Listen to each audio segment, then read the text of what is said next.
Ladies and gentlemen, welcome to Front Page by AM Network. I'm Antara. It's a day of major reality checks across the tech and financial sectors. But first, a massive update for the developers and AI builders watching this segment right now. It is time to step out of the background loop. Ladies and gentlemen, Google Cloud and AIM have officially announced Code Kitchen Season 1, India's very first coding reality show. We are talking a 10 lakh rupee prize pool, the season best trophy, and of course, national video fame across an 8-episode video reality series. Registrations are live right now at codekitchen.aim.media. Submit your concept note and secure your spot today. With that, here are the headlines. Nvidia has posted its fiscal second quarter 2027 financial results, reporting $96.22 billion in revenue, up 106% year over year. Microsoft co-founder Bill Gates warned that governments have zero concrete plans for the societal disruptions triggered by artificial intelligence, which could wipe out Gen Z entry-level jobs, arm low-level criminals, and stunt childhood development. Salesforce and Anthropic have announced Claudeforce, which is an integration designed to combine Claude's reasoning capabilities directly with Salesforce enterprise data, workforce, and governance controls.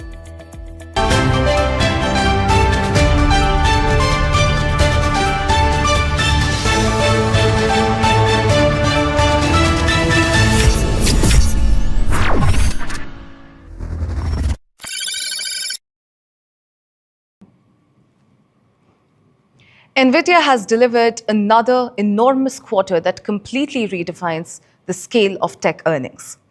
Reporting after the closing bell on August 26, 2026, the company recorded fiscal second quarter revenue of $96.22 billion, a 106% increase year over year that crushed Wall Street consensus estimates of $92.27 billion. Now, adjusted earnings reached $2.22 per share, beating analysts' expectations of $2.09, while the net income doubled year over year to $59.7 billion. The primary growth engine remained the Nvidia data center business, which generated $89 billion in revenue. This marks a 117% surge compared to the previous year, as cloud hyperscalers and frontier AI labs race to expand compute capacity. Now, CEO Jensen Huang emphasized that AI has reached a profitable inflection point where computing power translates directly into revenue. Huang, in fact, described the current era as the early stages of a golden age for AI infrastructure build-out, confirming the demand continues to outstrip total available supply. Nvidia, in fact, projected a staggering $108 billion in revenue for the upcoming third quarter, marking the first time a chip maker has forecasted a 12-figure single quarter. Looking further ahead, management projected approximately 70% overall revenue growth for fiscal year 2028. Attention is now shifting to Nvidia Vera Rubin next-generation computing platform, which is already shipping and expected to represent roughly 20% of data center revenue in the current quarter. Strategic customer commitments remain massive, with Amazon Web Services targeting up to 2 million NVIDIA graphics processing units by the year 2028. Meanwhile, frontier AI labs like OpenAI are expected to account for a quarter of NVIDIA sales next year. Now, despite the massive top-line expansion, NVIDIA signaled real margin pressures on the horizon. While gross margin held firm at 75% during the second quarter, rising high-bandwidth memory and component costs are expected to drag gross margins down to 71 to 72%. The company also faces escalating competition as primary customers like Google and Amazon build custom AI ASICs through Nvidia, though Nvidia argues its complete platform advantage keeps it far, far ahead. Now, uncertainty continues around the Chinese market due to ongoing trade restrictions, with Hopper shipments to China accounting for less than 1% of data center sales during the quarter. To maintain ecosystem momentum, Nvidia is helping mobilize a $500 billion capital pool alongside financial partners to finance future data center deployments, brushing off analyst concerns regarding circular ecosystem financing. Nvidia CPU business is also gaining traction, with expectations to double revenue, proving that the firm is evolving into a full-scale data center computing provider. After closing the regular session down 1.6% at $209.66, Nvidia shares surged in extended after-hours trading as investors digested the revenue beat and forward guidance. Now, before I give you the front page take on this story, a little update for you all. Meet IBM Bob, your AI coding buddy that turns big ideas into working solutions much faster. Code, create, and ship with Bob because building should be more than just a vibe. With that, here's a front page take on the story. Nvidia quarter confirms that the global AI infrastructure land grab has moved beyond speculative pilot projects into massive industrial deployment. In fact, the sheer scale of capital moving into high-performance GPUs is accelerating this consolidation. However, having said that, operating under permanent supply constraints while watching gross margins compress under soaring HBM memory costs shows that even silicon monopolies face structural limits. The defining battle of this cycle will be whether Nvidia can transition customers to the Vera Rubin platform faster than hyperscalers can deploy their own custom in-house chips. The question I would like to ask you all is this: will custom in-house chips from major cloud providers eventually break Nvidia monopoly on AI infrastructure? Or will the total platform approach keep Nvidia dominant across the global market? Let us know what you think in the comment section below. This, ladies and gentlemen, is Front Page by AIM Network. Like, share, and subscribe, and always remember, think AI, think AIM. One of technology's most prominent historical optimists is striking a decidedly more cautious tone. Bill Gates declared that the world is hurtling into an unmanaged AI transition with no realistic blueprint for the fallout. Gates did not mince words here.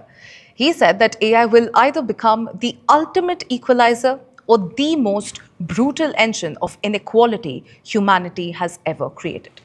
His primary concern, you might ask: leaders are grossly underestimating three immediate structural dangers. The first major threat is an economic gut punch to younger generations. Because AI can substitute for thinking itself, cognitive desk roles in software, law, medicine, and data analysis are disappearing, effectively severing career entry ramps for the Gen Z. Low-cost robotics will soon follow, threatening physical labor in construction and hospitality before the decade even ends. The second danger, of course, is security. AI acts as a major force multiplier for bad actors. Even low-skilled criminals will soon deploy automated cyber attacks, deepfakes, and hyper-targeted fraud against individuals in power grids and financial networks. The third risk hits home as AI companions threaten to stunt child development. Overly agreeable, addictive chatbots rob children of necessary social friction, impairing critical thinking and long-term relationship skills. To stop corporate competition from forcing endless automation, Gates insists that governments must urgently intervene. He also proposed fixes for this issue: taxing AI tokens and robots to fund social safety nets, and explicitly designating vital roles as human reserved could be the way out of this dilemma. For local families and young professionals, Gates' warnings points to severe disruptions right in our communities. Gen Z graduates face a labor market where entry-level office work is routinely automated by corporate bots, threatening middle-class career stability. Simultaneously, parents face the real-world challenge of protecting their children from addictive, hyper-compliant AI companions that undermine healthy emotional growth and genuine human social skills. Proposing quote-unquote human-reserved jobs and robot taxation proves that without immediate government intervention, unchecked AI will decimate tax bases and permanently trap young workers out of the economy. Now, before we move further, an update for you all. Meet IBM Bob, the AI development partner helping developers turn bold ideas into real-world solutions and much faster. From code to deployment, build smarter and go beyond the vibe with IBM Bob. With that, here's the front page take on the story. Now, Gates' essay is more than just a casual warning here. For decades, the tech industry operated under the myth that innovation self-corrects. But Gates is admitting that corporate price wars will force companies to replace human workers at a reckless pace. This is a scathing indictment of global leadership and runaway enterprise automation.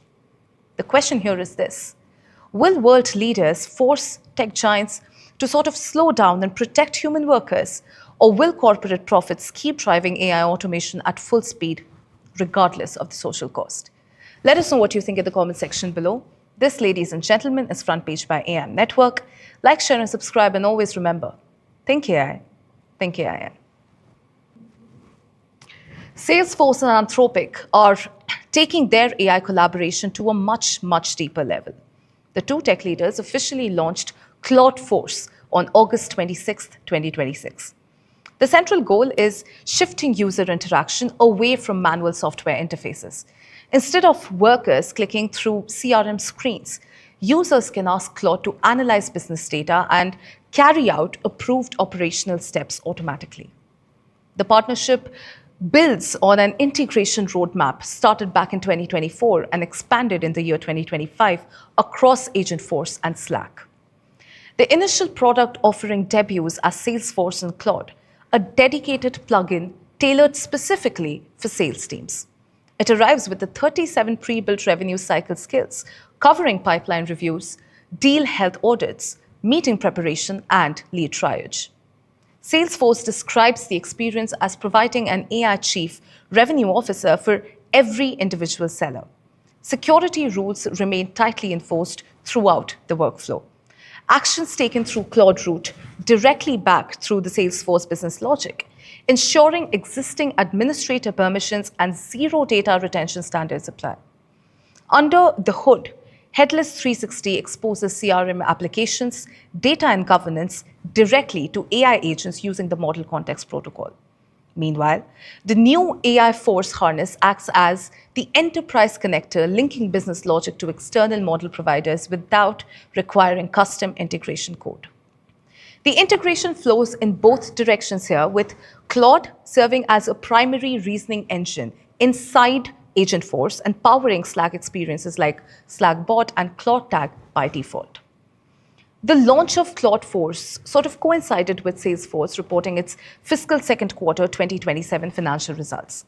The company posted $11.35 billion in quarterly revenue, up 11% year over year, while raising its full year guidance to between $46.1 and $46.4 billion. Combined annual recurring revenue across Agentforce and Data 360 reached nearly $3.9 billion. For now, Salesforce in Claude is limited to select pilot customers only, with an open beta scheduled for September 2026. Initial coverage targets sales teams, with broader capabilities for service, marketing, and commerce tagged as future releases. Now, before I give you the front page take, an update. Meet IBM Bob, the AI development partner helping developers turn bold ideas into real-world solutions and faster. From code to deployment, build smarter and go beyond the vibe with IBM Bob. With that, the front page take on the story. Claudeforce shows how legacy software giants essentially plan to survive the generative AI era. Rather than letting external AI models take the traditional CRM screens redundant, Salesforce is positioning its underlying data security rules and business logic as the indispensable backend for AI reasoning agents. Combining probabilistic AI thinking with deterministic enterprise systems of record give corporate buyers the control that they require. The real test will be whether enterprises trust autonomous AI agents with critical customer workflows once the open beta launches to broader markets. The question here is this: will embedding AI models directly into enterprise workflows eliminate conventional software dashboards over the next decade? Let us know what you think in the comment section below. This, ladies and gentlemen, is Front Page by AI Network.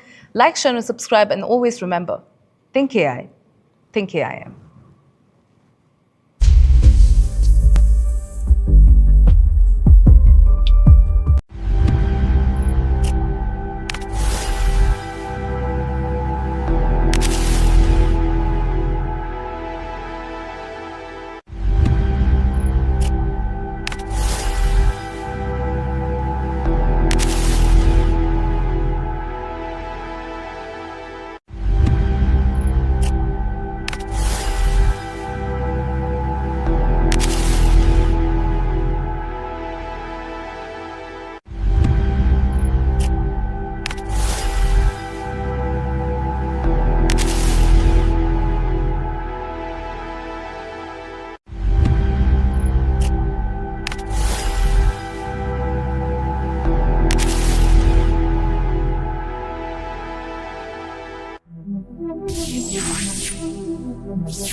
Hello and a very warm welcome to Front Page, only on the AIM Network, India's definitive media organization and voice on everything AI and technology.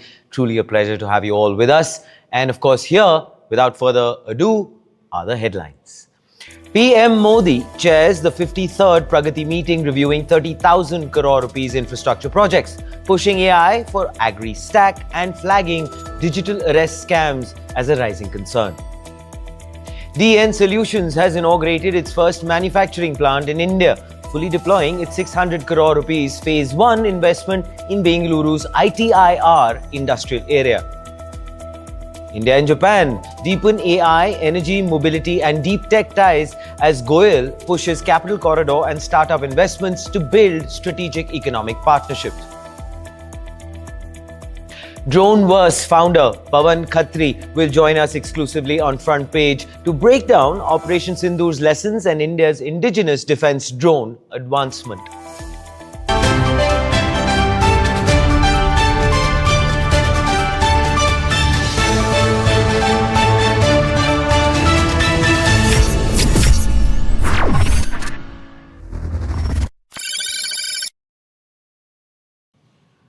Prime Minister Modi held his 53rd Pragati review yesterday.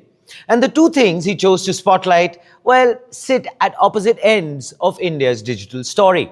Using AI to get more out of the country's farm data and stopping ordinary people from being scammed out of their savings over a phone call. And of course, alongside that, he reviewed 6 infrastructure projects worth over 30,000 crore rupees spread across 9 states.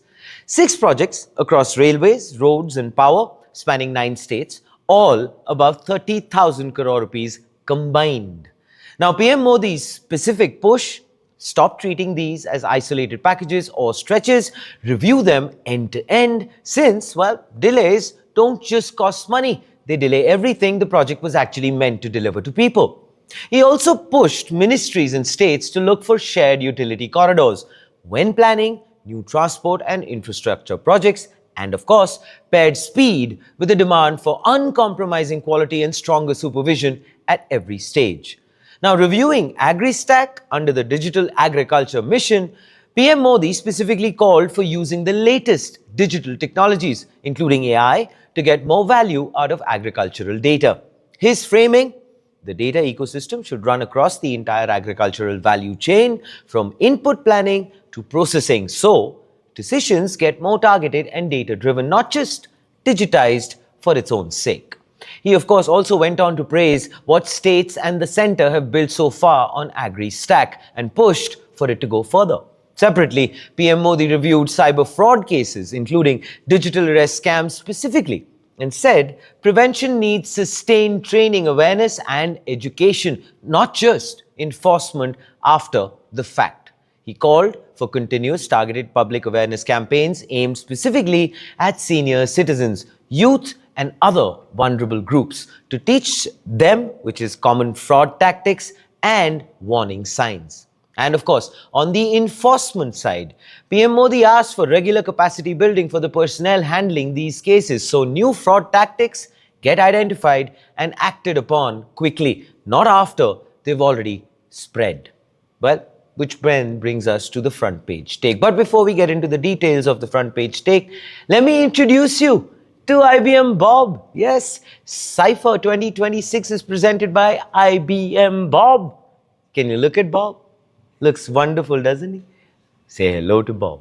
Well, the AI development partner helping developers turn bold ideas into real-world solutions a lot faster. From code to deployment, build smarter and go beyond the vibe with, guess who? IBM Bob. Yeah, he looks the part. Anyway, now back to the front page take. Now, Pragati itself is worth sitting with for a second. This is the 53rd meeting since the platform launched back in 2015. Now, it's been over a decade of the Prime Minister personally reviewing project delays and coordination gaps. And the same core message, well, keeps showing up meeting after meeting, which is stop treating projects as fragments, coordinate better, move faster. It's taken 9 years. Well, okay, anyway. That repetition cuts two ways. It could mean the mechanism is doing exactly its job, which is catching the same class of bureaucratic constraints before it compounds, or it could mean the underlying coordination problem between ministries and states hasn't actually gone away. It just gets reviewed again and again. Which then brings us to the question which I'd like to ask all of you.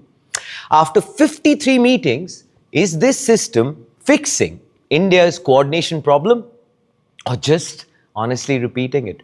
Please do let us know what are your thoughts in the comments below. This, ladies and gentlemen, is Front Page by the AIM Network. Like, share, subscribe, and always remember, think AI, think AIM.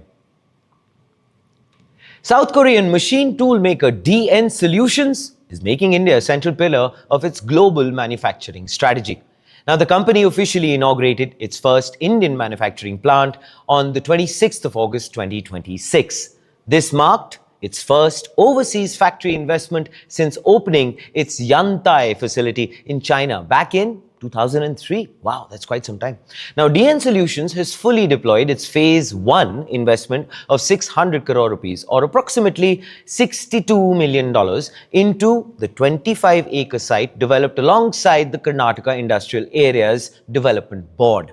The campus brings together research and development, manufacturing, a dedicated technical center, and after-sales service under one roof. Initial production will focus on SVM vertical machining centers as well as LYNX and LEO horizontal turning centers, with high-end 5-axis machine production planned for later phases. Now, DN Solutions CEO Won Jong Kim linked the Bengaluru expansion directly to the convergence of AI and physical manufacturing. Mr. Kim stated that as artificial intelligence expands from digital screens into the physical world, machine tools serve as the core platform for physical AI. He also added that Bengaluru's strong software ecosystem uniquely positions the city to lead manufacturing in the physical AI era. Now, the company has already reached approximately 80% localization by parts count and aims to source most components locally within the next 5 years, excluding, of course, spindle assemblies. Now, a former supplier development program will launch in 2027 to work directly with Indian micro, small and medium enterprises through technical collaboration. Now, DN Solutions currently employs 240 people directly in India, with plans to expand its direct workforce to 500 while operating on an on-site training center and a one-year talent development program. Now, the facility's Research and Development Center will collaborate with research institutes in Korea, Germany, and China. Meanwhile, the Technical Center and DN Academy will support test cuts, customer solutions, and after-sales services.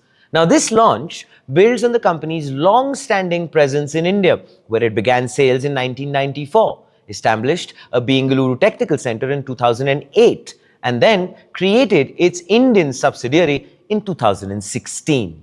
Now, DN Solutions expects to continue investing in India over the long term, with future expansion phases under consideration based on the market growth, which then brings us to the front page take.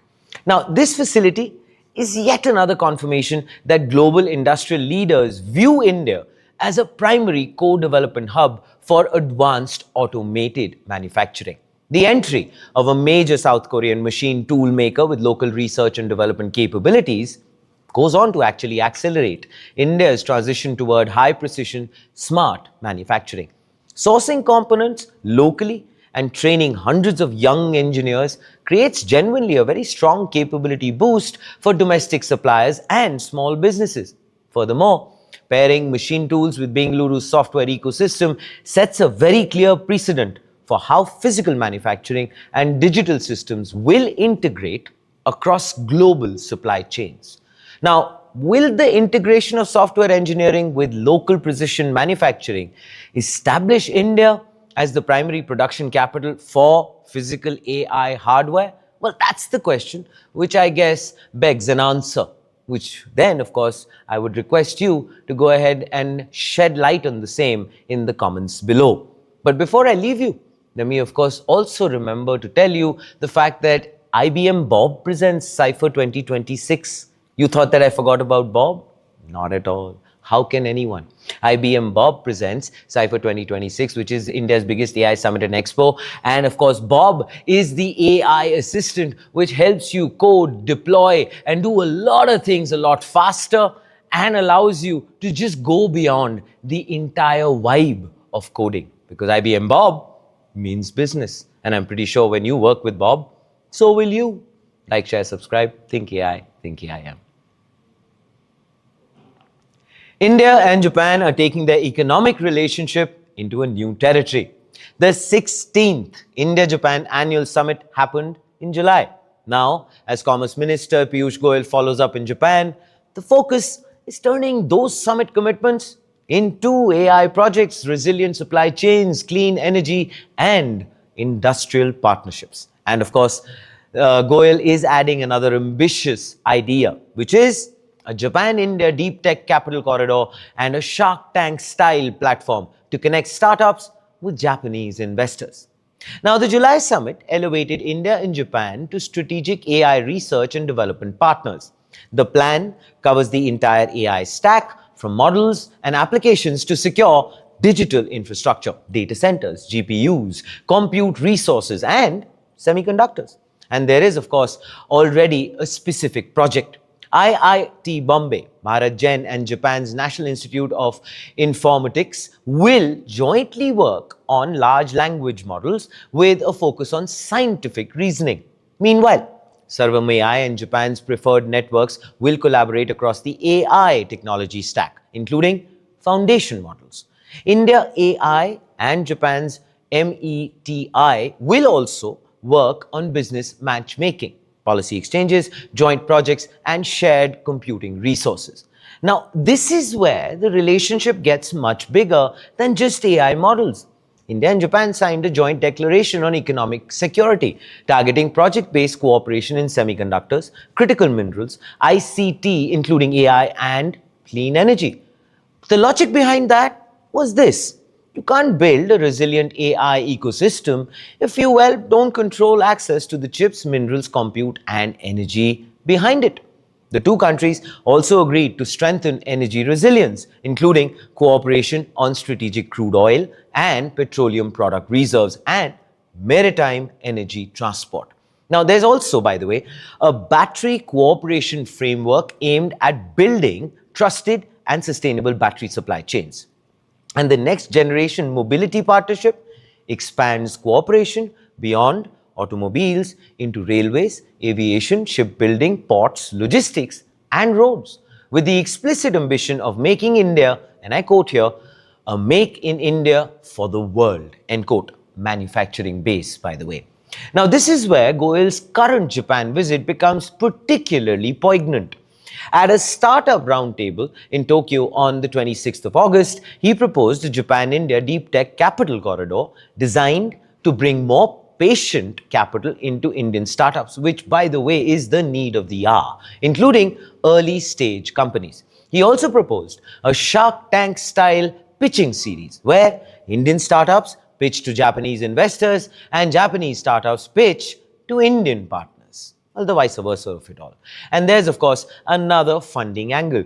Goel invited Japan to participate in India's new $1 billion startup fund, particularly as India looks to channel more capital towards deep tech and startups outside the biggest metropolitan hubs, which then brings us to the hub of the story, the front page take. But before I get into the details of that, let me go ahead and introduce you to the fact that IBM Bob presents Cypher 2026. It is India's biggest AI summit and expo. And now, of course, it's time, lo and behold, say hello to Bob. Yes, your AI coding buddy that turns big ideas into working solutions at lightning speed. Code, create, and ship with guess who? No one else but Bob, because he is the true savior. Yes. And he goes just beyond the vibe of coding. You got the picture? Fair enough. Now, back to the front page take. Now, this is no longer just an India-Japan diplomatic partnership. The two countries are linking AI to everything that makes AI possible. And here's the list of that: chips, minerals, batteries, energy, manufacturing, and capital. And Goel's startup proposals could definitely add the missing layer: Japanese long-term capital meeting Indian technology startups, which I think could be the true secret sauce. But the real test will then eventually boil down to execution.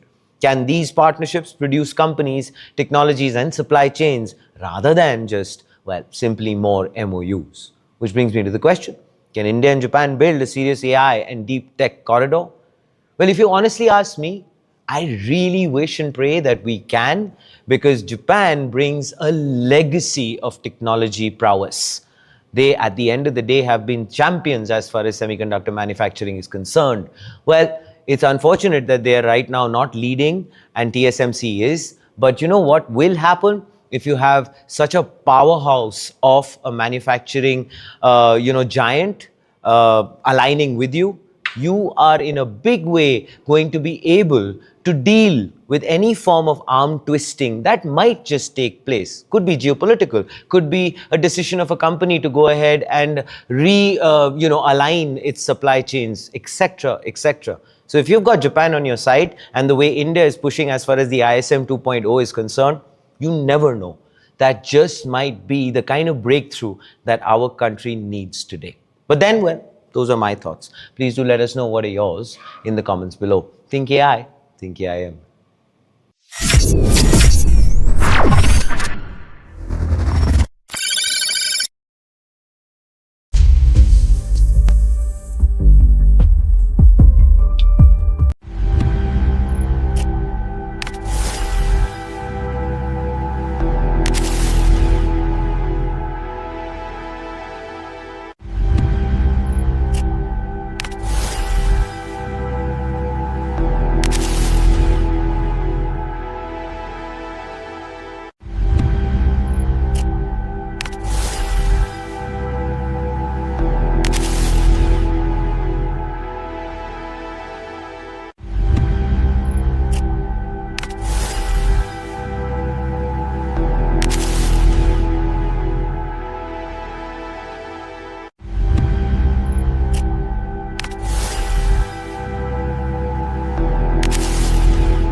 So in May last year, India and Pakistan fought what analysts are calling their first non-contact war. Pakistan fielded 300 to 400 Turkish-supplied drones along the border. India's own integrated air defense neutralized hundreds of them. Now that very conflict, Operation Sindoor, became the moment India's defense establishment stopped treating drones as a future capability and started treating them as a battlefield necessity as of today. The army has since trained over 50,000 personnel across 19 dedicated centers, aiming for every soldier to be a drone operator by 2027. Mr. Pavan Khatri, who is the CEO and founder of Droneverse Aviation, which started in 2022, is joining me today exclusively for a front page conversation. By the way, Droneverse Aviation started as a certified drone training organization before expanding into manufacturing and counter UAS systems. Welcome to Front Page. How are you doing, Pavan? Pleasure to have you with us. Thank you so much, sir. Thank you so much for having me. And good morning, everyone. I'm so sorry. I've lost your audio for a yeah. Now you're back. Wonderful. Now you're there. Yeah. So again, thank you. Pleasure to have you with us. Thank you so much. Thank you so much for having me. Fair enough. So Pavan, let's start with setting probably the context and trying to understand what was the motivation, etc., behind Droneverse Aviation and yourself as well. So I'd like to, of course, start with the fact that it was founded in 2022, as I just mentioned, and it started as a certified drone training organization. Then you started to expand. So what does Droneverse actually do today? And honestly, where did the motivation come from as far as you're concerned? So, just a quick introduction on what we do. So we started as a training organization. When in 22, we saw this opportunity where we feel that the drone's going to be the future, and there'll be a lot of opportunities in terms of civilian applications, in terms of military application, and we giving our population and the new technology. We started as a training organization where we had an aim that we will need, and Prime Minister Modi, he has a aim of training more than 1 lakh drone pilots for agriculture. Sure. That was a time when we started this organization with a government authorized DGCA certification course, where we used to train them on agriculture. We were training them on assembly, repair, maintenance of drones, and then currently we have more than 10 centers across India.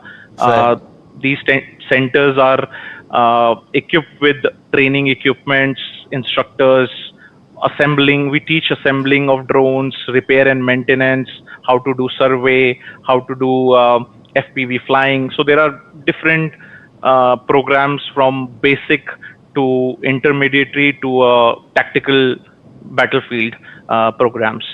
Fair enough. And so initially, the way I probably understand it is, Pavan, as far as Droneverse was concerned, it was not specifically for the armed forces. It was more towards leaning towards the agricultural sector. Am I right?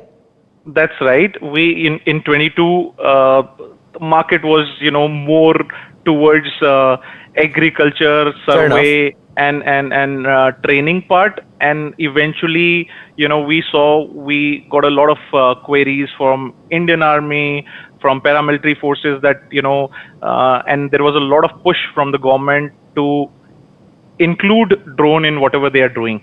So we started getting queries, we started interacting with them, and then eventually got into a tactical training as well. Wonderful. So then, Pavan, I mean, of course, Operation Sindoor, although absolutely unfortunate skirmish that took place, but did you feel that it kind of brought to everyone's attention in terms of the technology which was now future and, forward looking? Because generally speaking, do you feel that we tend to kind of go ahead and adopt to technology in more a reactive way, instead of it being, for example, something where we are planning way ahead of time? That's something which is my personal observation. I'd like you to shed light on that. One. Sorry. And two, of course, according to you, a conflict like this, what did it kind of bring to the fore, which kind of changed the way we envisaged everything, we changed the way we saw everything? See, world is moving very fast, and you are absolutely right. We are more of a reactive approach than a proactive. Correct. Everyone knew that there is a battle going on between Ukraine and Russia. Around the world, the use of drones.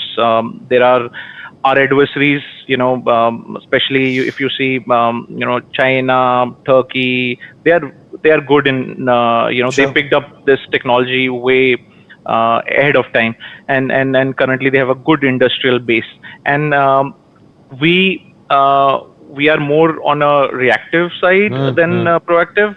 However, now there is a lot of push from the government side to indigenize, to have those systems. We have a really good systems now. Let's say, if after, and then training. So the Correct. focus on training was much required. We have a large population, a lot of people can be, and there is a lot of interest from youth on technologies like drone and counter drones and robotics. So we have a lot of talent, and it just needs to be streamlined, and which is happening right now post Operation Sindoor. I would say this was a day one for latest technologies and for drones for military use. But according to you, there is definitely a shift in the mindset. Are we starting to become, from a policy point of view again, Pawan, are we starting to become a lot more, let's say, forward-looking in our, policy changes, etc., and probably the way we would like to implement them, learning from, let's say, Operation Sindoor?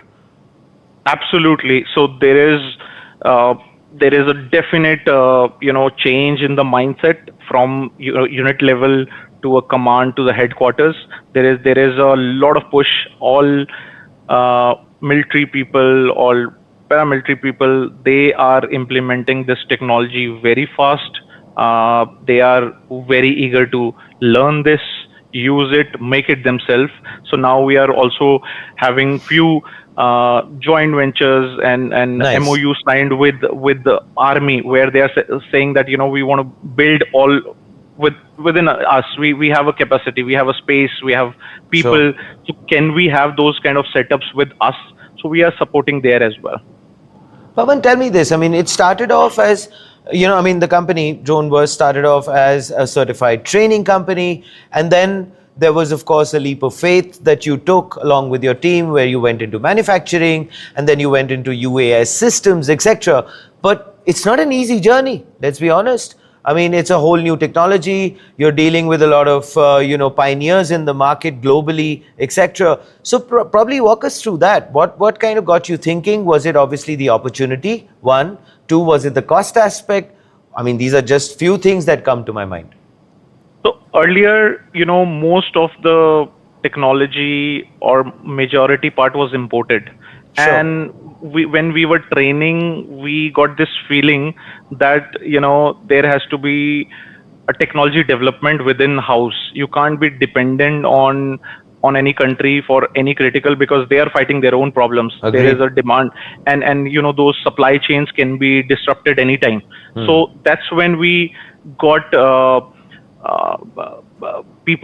technical people from industry, from good colleges. So we have people from BITS Pilani, we have IIT graduates, we have people who have experience of 8 years in big companies doing RF, avionics, those kind of technology. We got that team together. We spend a lot of money on R&D. We got our systems validated in front line with army units. So Nice. so that's where we got a lot of support from, I would say, industry, because no matter how good is your system, till the time it is not validated by the end Correct. user, Correct. or it is used. So no matter how good you make it at home, and just keep saying that you have the best Correct, one. I agree. So we did a lot of trials. I mean, it took us more than I would say 80 trials for overall. We did a trials at Leh, which is the highest altitude Yes. currently in the world for flying drones. It is 18,000 feet. We Right. did in Tawang, which is different terrain. Rajasthan, Mahajan Field Firing Ranges. So these are pan India different users. Earlier, people had this perception that one drone will solve the problem. A drone in Delhi will fly everywhere.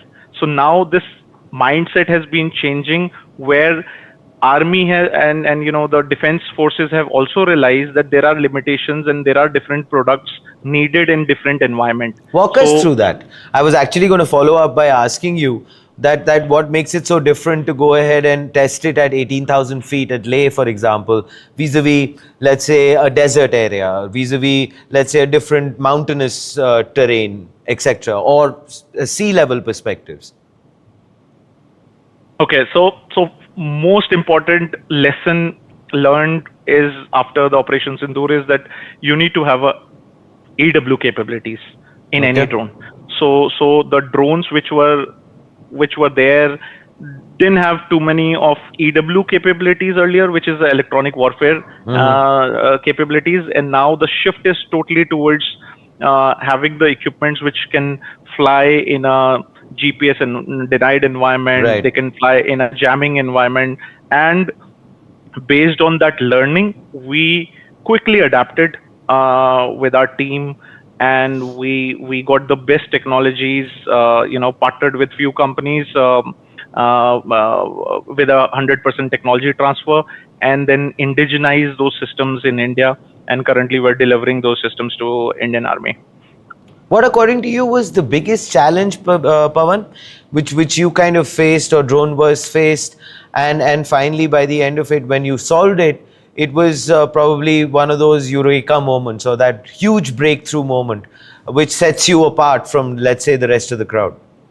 So, the EW environment. So that is a very tough thing to do. There is a lot of technology involved in frequency hopping, anti-jamming capabilities, and we did a lot of trial with us, and then a lot of trials in different environment with the end user, and that is, you can say, sets us apart. And then what sets us apart is we have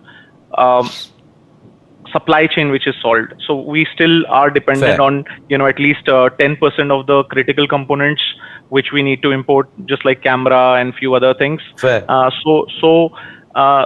Solving that challenge sets us apart.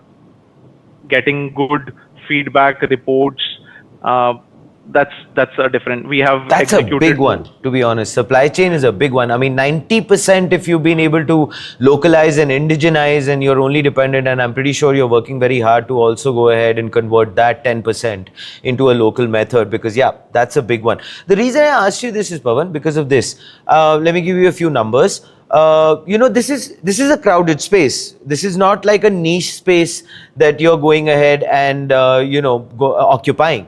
IdeaForge, for example, publicly listed, has confirmed contracts worth 30 crores and 75 crore rupees respectively across all three services. Now, drone versus Rudra drones have been demonstrated and field tested, as you just mentioned, 18,000 feet. Now, I want to understand from you, where does Droneverse actually stand against, let's say, a competitor with confirmed at-scale defense contracts already in hand? Does that, in some way or the other, make it tough? Not really, because everyone is, in different products.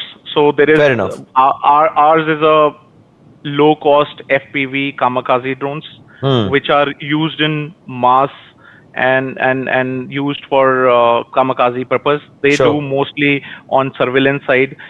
Due respect, it's a huge company, lot of effort. We did 280 army orders in last 1.5 years. Congratulations, sir. We have a turnover of 28 CR last year, and this year we are also expecting large orders for our systems. So every company, good company right now, having good products can get orders.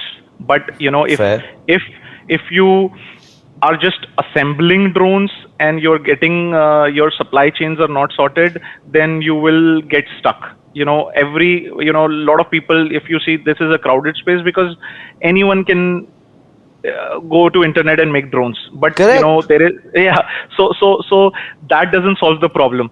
So you need to have a sustainable supply chain. You need to have a lot of R&D testing. There is to sell any equipment to Indian Army. There is a long list of testing which needs to go, because these products going to be used by our forces, and we can't give them any substandard products. So we have sold more than 1,000 drones till now. And this year we are planning to sell even bigger, 10,000 units for FPVs. Well done. So that is our aim and goal for this year. Now, I think you've touched upon something which is very, very important, as you mentioned, that one, the opportunity is there for sure, which means that, if a company has a solid sort of a supply chain, maybe it has the depth. And I'm pretty sure when you're obviously supplying to the forces, Pawan, you have to be very, very mindful of the fact that you have to meet all their checklists in terms of sovereignty, in terms of, all of those factors. Because, here is something which is almost, it is actually about national security. So it's a very different sort of a ball game which one is dealing with, which then brings me to this. I wanted to understand from you, which is the fact that the army alone has trained about 50,000 personnel since Operation Sindoor. Now, DroneVerse says it's trained about over 10,000. Now, what share of India's actual training effort does that represent? And where does DroneVerse's training fit alongside, let's say, the Army's own massive internal program? Okay, so the plan is to train at least 60 to 70% of the people. So currently we have around 1.5 million people in just in army. So that is a huge number. Sure. And in 10,000 people we have trained 5,000 which are army plus paramilitary plus police services, all this. And not just training, what we did is we got our training center to their locations. So earlier what used to happen is they used to come to us in our 10 locations. Now last year we made more than 50 drone training nodes with them, where we give all the equipments, we handhold them with master train the trainer program. We deploy our people with them for 2-3 months, where they train them, how to be done, and then they are doing their own training. So sure. that's where because they are our forces are pan India, and right. leaving job and coming to us for a week 10 days is fine, but the training is not just for a week 10 days. You need True. you need to, it's just like a car, we can train them for a week to tell you exactly how it is, but as much as you fly, you will learn.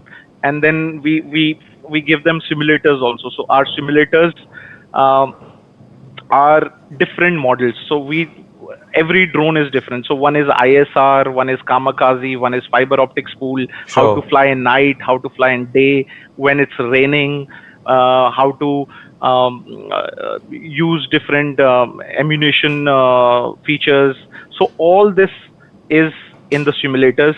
So we do theory, then we do simulators, and in simulators we have a strict 50 hours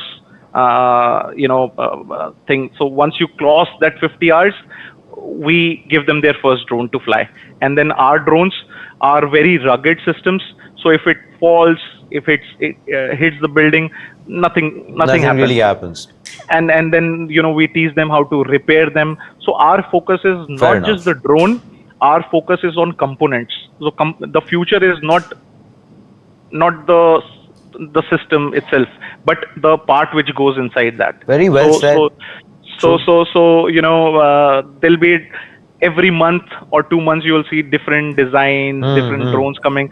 But motor is going to be important. Sure. Battery is going to be important. The flight controller is going to be important. The ESC is going to be important.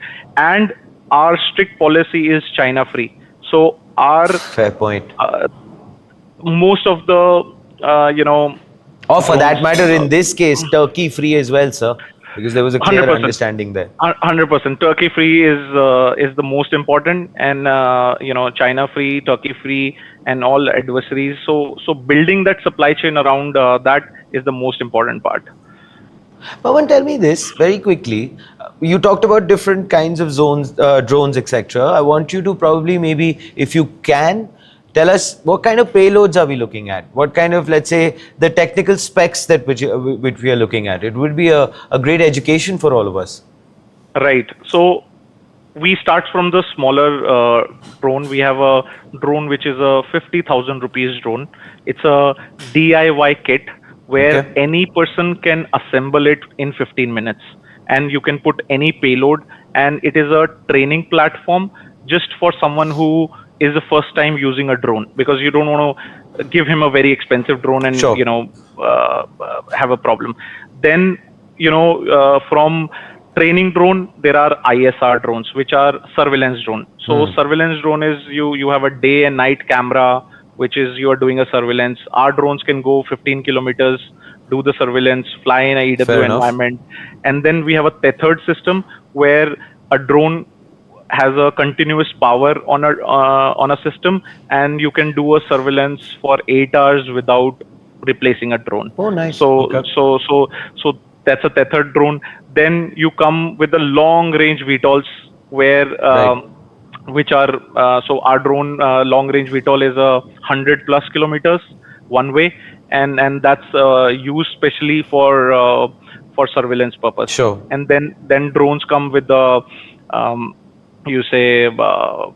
kamikaze role, where you need to you can put around 20-25 kgs ammunition, and it can go more than 200 kilometers. So we are working on the kamikaze big platform right now. Our focus is on low cost kamikaze strike drone FPV drones. Yeah, because I think that would be the future, to be honest. No, Pawan?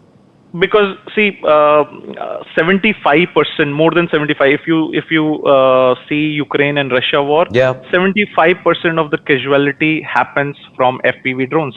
Right. So you're right. So we want to go step by step, and we are introduced a very good system which can fly in a EW environment with a tethered system. It can go up to 22 kilometers. And it can carry a payload of 3.5 kgs. So that is where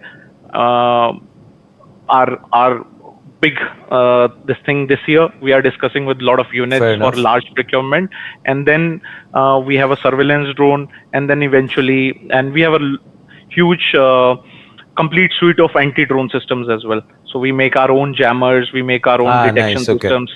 So that is a separate. So drone is this is what we are doing right now. And great, what a wonderful bouquet that you have right now, and it's ever expanding. Which then brings me to this thought. You just mentioned, both of us were discussing China free, Turkey free, etc. Now we saw in Operation Sindoor, there were more than about 500 odd drones which were supplied by Turkey to Pakistan, etc. Now that's probably, according to me, the exact reason why we need to be indigenous as far as our supply chains are concerned, right? We have to prevent that entire dependence, etc., and understanding. Now, I want to understand from you, Pawan, given today's scenario, do you feel that our supply chains are robust enough to deal with, God forbid, if there is an escalation, or will we be able to go ahead and in some way or the other, absorb whatever might come our way?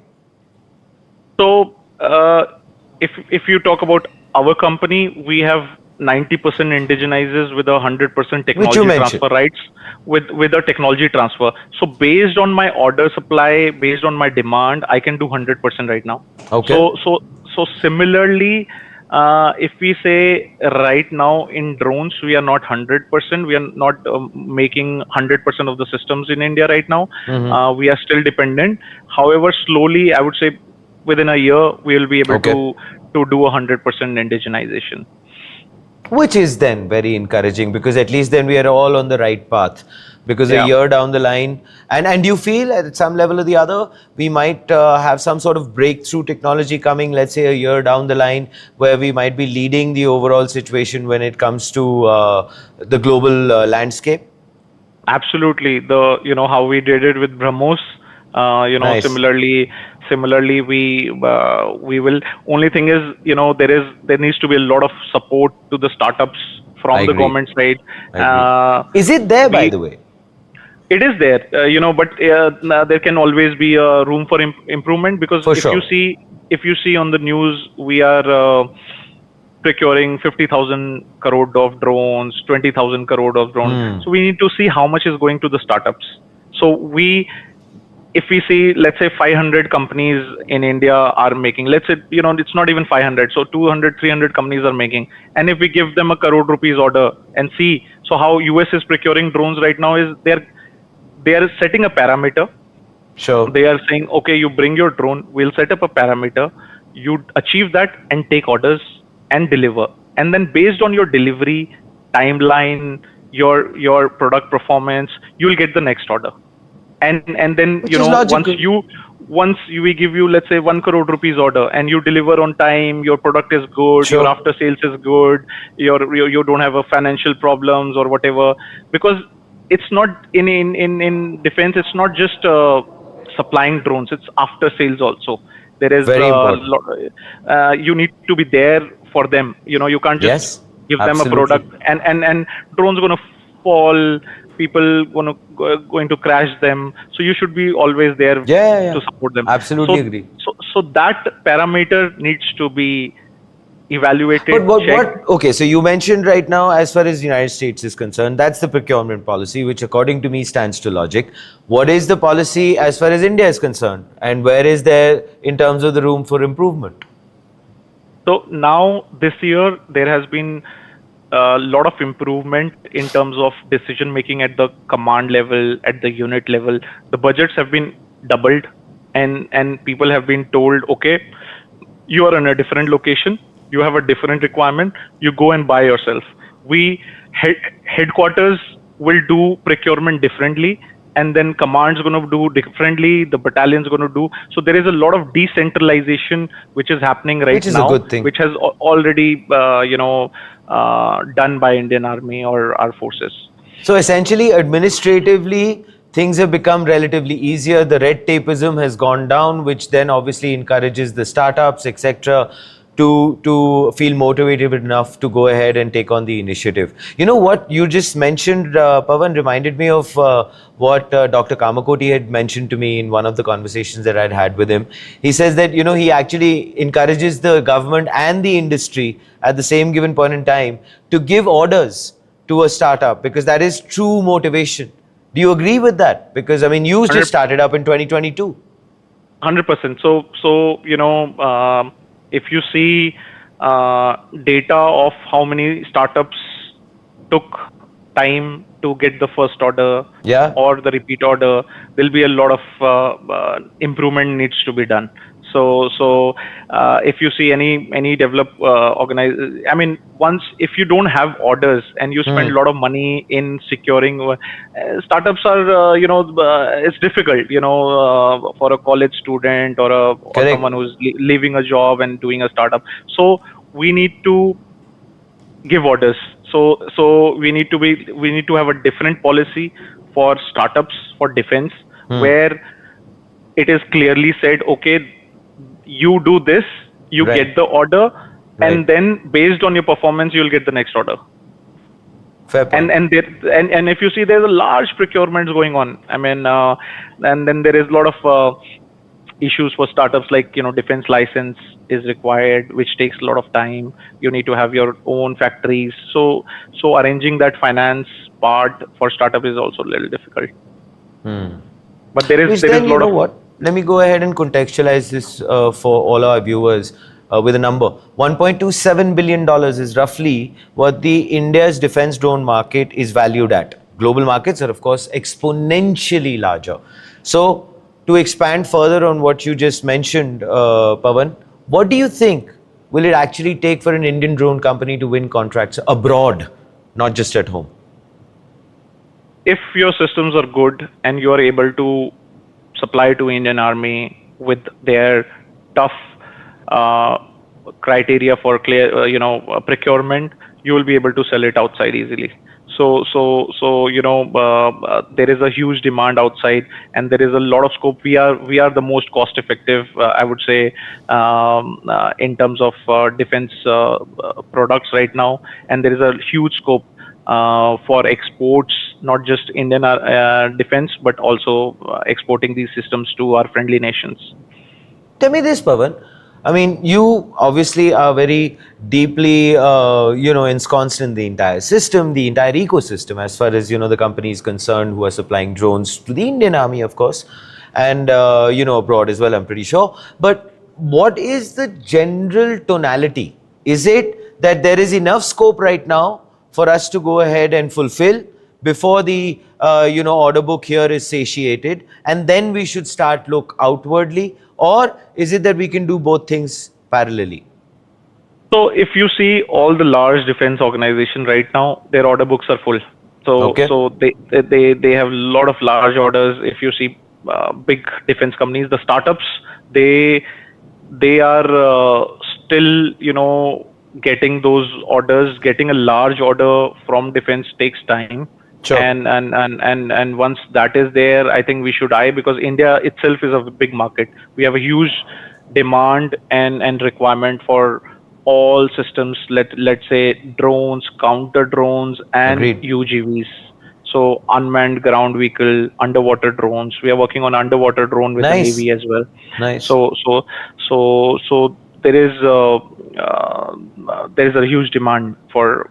Only thing is, the product needs to be validated, product needs to be good, and then only our defense force is going to pick. They're not going to buy anything. I guess that would be the norm across the world also, Pawan.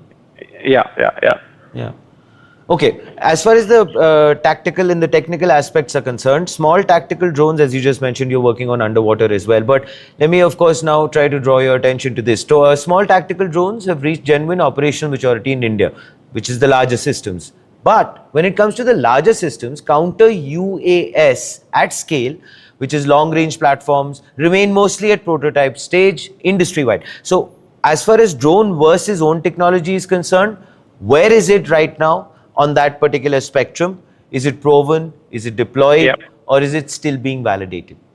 So most of our product are at TRL 9 and TRL 8, where these are ready deployed. So what we have couple of systems. We have a detection system where we can detect any drone up to 10 kilometers. We have a large AI library where we can exactly tell you that this was a DJI, this was a ORTL, this was what kind of drone it is, what frequency it is flying, what is it lat long, and where is it coming from. So we do RF detection, and then we do we have EOIR camera which can track the drone, and then in counter drones there is first is detection, second is countermeasure. In detection there is RF, there is radar, there is EOIR camera, and there is acoustic. So we have RF is radio frequency. I'm just going ahead and elaborating on what you've just said. So RF is radio frequency. So every drone which is flying will emit some RF. Sure. And then we have a system which can detect, decode it, and tell you exactly that which drone it is, because we have a large 2000 drone library within stored. So that is RF. RF is a passive system. It doesn't emit anything. So it is a safe system. Enemy will not be able to know that there is a system like that. Got it. Then there are radars. We have a radar as well. Then there is a acoustic. We work strongly on acoustic, where we can identify a drone based on the sound. Because if you see very interesting. Fiber optics drones, the fiber optic drones doesn't emit anything because there is a wire attached to that, but it will always make a sound. So there is a propeller sound. So essentially any drone will make a sound which makes acoustic detection almost foolproof. Am I right? Am I wrong? You are absolutely right. So there will be always a sound. There cannot be a drone which will not make a sound. If you have couple of systems, you can triangulate. If you have an AI database library, you can tell you exactly that where is the drone, where it is flying from, and then you Very have interesting. 2-3 layers of double checking it. We have a systems which can tell you it is a friendly drone or it is an enemy drone. So once you do identification, then you have to countermeasure is. In countermeasure, there is a soft kill and a hard kill. Right. In a soft kill, you use jammers. You emit. Right. So we have all our products are IP products. And hard kill, of course, is self-explanatory. Hard kill is we have an interceptor drone. If you have seen, there is anti-Shahid drones. Anti-Shahid, right yes. now, lot of Ukrainian company have those rocket kind of drones. So we have our own interceptor drone, which have been integrated with our counter drone systems. So once you identify that drone and you have a lat long from the system, the drone will automatically launch itself and go and hit the drone. So there is a kinetic hit, and then there is a ammunition also. So we have a space for ammunition which can go and take down the drone. So that is a complete counter drone. These systems are already deployed. These systems are validated, and we are expecting large order for these systems as well. And then for a personal safety, we make jamming guns. We have a jamming and detection gun. We have a handheld detector which can tell you if there is a drone 3 kilometers. Which is around. Then, if I'm understanding this correctly, Pawan, these handheld detectors or handheld jamming mechanisms are probably given to the soldier individually. Soldiers. Yeah. So there are 2-3 ways to protect. One is the soldiers needs to be protected. Sure. So for soldier protection, we have a RF detector, which is just like a mobile size, which can detect. And then you have a gun, which is a jamming gun. So maybe next time when you come to our factory, we'll show you all the products. That's so kind of you. You invited us. That's so sweet of you. Yes, and you can take down that drone. And then comes the vehicle mounted.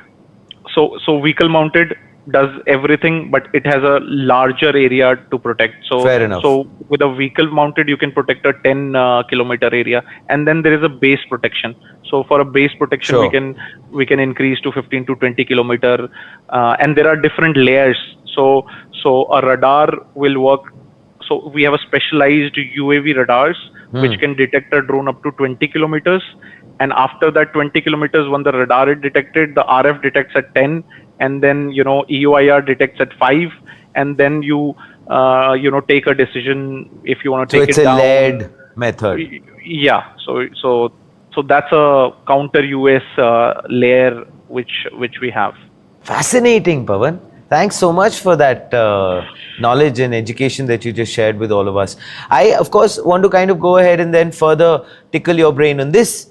Military analysts have warned that future adversary drones will use better navigation and reduce dependence on GPS, making them way harder to jam or track, which we were just discussing. So basically, for all of us who's never really kind of, gone into this entire thought process, what actually makes a drone threat harder to stop as the technology starts to evolve, and it's probably already evolving? So if you see Ukraine and Russia right now, correct, there is a kill zone of 30 kilometers. So that kill zone means nothing moves there. Sure. So anything which moves is taken down by drones. Fair. So going forward, the war going to be autonomous. We're not going to be sending our people at the front line. Correct. We will have robots fighting the war, the ground vehicles. So we will need UGVs to supply equipments to them,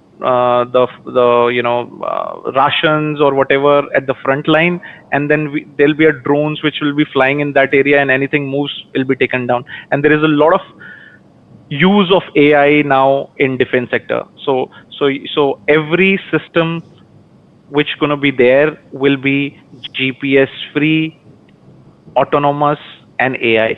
So that is, if if someone is working on those lines, that's the future which I see. You just described Terminator. James Cameron Yeah. would be obviously very excited about what you just went ahead and described. But, you know, when do you see it happening or coming to reality, if at all? Because it is a very dystopian reality that you just It described. is not. It is not. If you read Ukraine and Russia, that is the reality. That is true.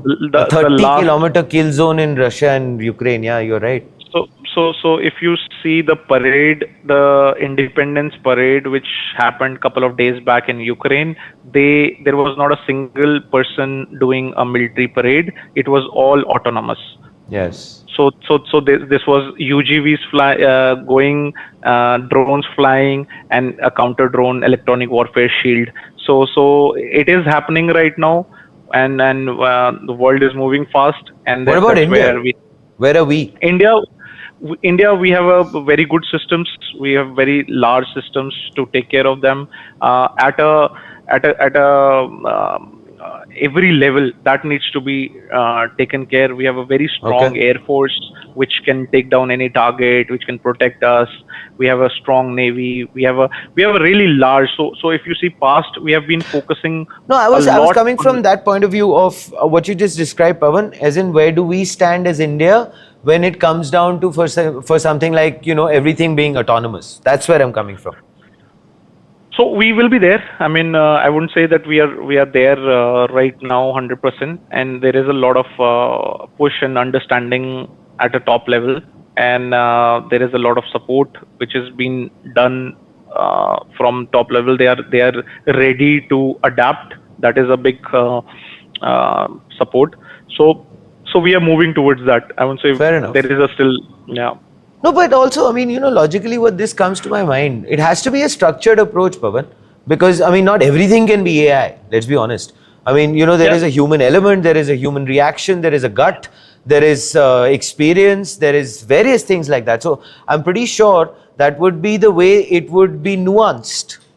There will always be, you know, human in the loop. But sure. AI will do the intelligence work. So if you know, let's say my drone is flying and I see something moving, let's say vehicle or a person, so that final decision will be taken by a person who is operating the drone right now. So it is not fully autonomous, but there'll always be a human in loop. But things you need to have a AI to understand that what is the target, which area it is. There is a library. For sure. So that will eventually going to be there. But tell me this, Pawan. I mean, you just mentioned very quickly. I want your thought on this. I mean, you've mentioned the amount of AI, for example, Droneverse itself is using right now, right? Now, there is obviously a lot of criticism. There is another faction of people who are talking about the usage of AI in war, and it is probably not the best thing because, well, AI hallucinates, AI is dependent purely on data. If the data is fractured and ruptured, then the results will be as well. So what's your thought on that? And what are probably the safeguards? Because, I mean, this is human life we are talking about. See, right now, the genie is out of the box.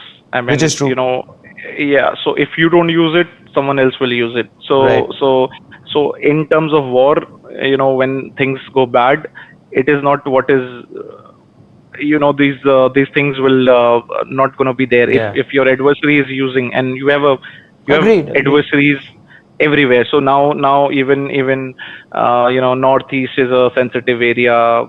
With, you know, Bangladesh buying a lot of equipments from Turkey. Sure. And in Pakistan, if you see, you know, they have a strong relationship with Turkey and you know, China. So maybe they don't have food to eat, but they will have equipments to fight for sure. Which has been the case for I don't know how many decades. So that will be there, and we have a very strong IT based software. So going forward, these software guys, the coders, they will be required in numbers at the front line. I mean, not the front line, but supporting the front line. Right. You know, supporting our forces. Right now, industry was all, you know, big systems, tanks, planes. Now, tanks will be there, but the person who's going to be riding the tanks will be out. So it will be autonomous. So they will go in front. So, tanks will be a smaller size, not bulky, and the person who's inside will not be there in going forward. So that is the future. And if you see fighter planes also, Turkey has just shown a plane, done a demonstration where the entire fighter plane is flown without a person, having a great AI. So that's where US is working, and Europe But is data working. is extremely still going to be very important, Pawan. Do you agree with me on that? I mean, because everything is 100%. based on that. 100% data needs to be sovereign. Hardware is redundant. This will keep changing. Yep. But the brain, the AI, the everything needs to be sovereign and Indian. Very That's the well most put, important. sir. It's very interesting, since you and I, of course, were having a conversation about Russia, Ukraine. What Ukraine did was, because, I mean, given the paucity of the manpower availability as far as the country was concerned, they invited the gaming community to come in, and because they were so good with controls, etc., and they went ahead and they started they gamified war in a big way. They handed them over. I'm sure you're aware of this. And every time they would win, etc., they would actually get points to buy better Buy equipment. stuff. Absolutely. So if you see, there are people in Ukraine who has taken, done a target and have a scoreboard more than 2,000 Correct. people. So there are and there is a leaderboard, and every unit, if you see in Ukraine, whatever target they take down, you get Yes. the point, Yes. and based on those points, you get the fund to buy your own equipments. So it is all happening right now. It is not something which is just a story. It's not just like a fantasy. We need to learn from other people. That's the first thing we need to do. And adapt it to our own environment, Pawan, I think. Absolutely. We have a strong relationship with a lot of countries. France have been always on our side. They have a good technology. Israel Sure. has been on our side. We have a large industrial base. We have a manpower. We have a cost effective. So there is nothing which is stopping India to be the leader in defense sector. The defense production is increasing every month, every year. And more people should come to this sector, build those capacity. So it's not just the drone, it is those components, that financial support, all those things needs to be taken care. What would you like to say to a lot of the engineers who are probably watching this right now, who are probably ready to start off their journey? Do you feel that there is a great opportunity when it comes down to the defense sector? Because everyone seems to have had a rule book, right, or a playbook, call it, that they go towards the IT services, or they go towards down that road, and that's been the general case for a very long time. But do you see now that might be changing in a big way, as you mentioned? Absolutely. So our social media is there right now. So every college student know that this industry is there. There is, and people have, I'm a Fauji kid. So Yes. So am I, by the way, sir. Oh, great. My father was in Air Force. My father was in the infantry. So if you ask any young kid, they want to give back to the country. They want to support our forces. They Sure. love our forces. Young people might have differences between this government and that government, but our forces are someone which I agree. we have 100% support. So everyone wants to get into this field right now, and they should seriously take it. The institutes should have more R&D on defense sector. There Is has it to be happening more though, Pawan? forces. It is happening, but not at scale. How China does the things, or Fair. So if you see Russia right now, they have a course or a book or a proper syllabus from 8th class. So school level robotic, AI, drones, anti-drone, Valid electronic warfare. So we need to give them exposure. We when they are in 8th, and you see all these kids, they want to do it. It's not like कि आप किसी को भी पूछोगे कि यार they are excited, हमें भी ड्रोन उड़ाना है, हमें भी सिमुलेटर हाँ नहीं वो करना तो है. सही कह रहे हो, you're right. So this needs to change very fast. An institute which are going to be Especially when it comes to robotics, AI, etc. Pavan, as you mentioned, institutions which are dealing specifically with that, I think there needs to be far more exposure given to the students. Absolutely. There has to be lot needs to be done on the education side. So once you have that education side ready, industry is going to be there. So either we they're most welcome in our company or any other company. Wonderful. Which is doing, and then they get that exposure. They want to make something. It's an ocean. So defense is going to keep changing, evolving. And you have everything here in India to support that. So we are also partnered with the Nagaland government, like Northeast. Wonderful. If you see Northeast people are very educated. They Yes. speak good English. They like video games. True. And we have partnered with the Nagaland government, where we are training the entire Northeast youth to get involved in drones. So doing Fair survey, enough. agriculture, support our defense forces. So yeah. Giving back to the nation in a big way. You're talking about agriculture and defense, sir. Both things at the end of the day are building the nation. And of course, if you're tied up with the Nagaland government and they love playing, not the government, but I mean the people generally in the Northeast like playing video games.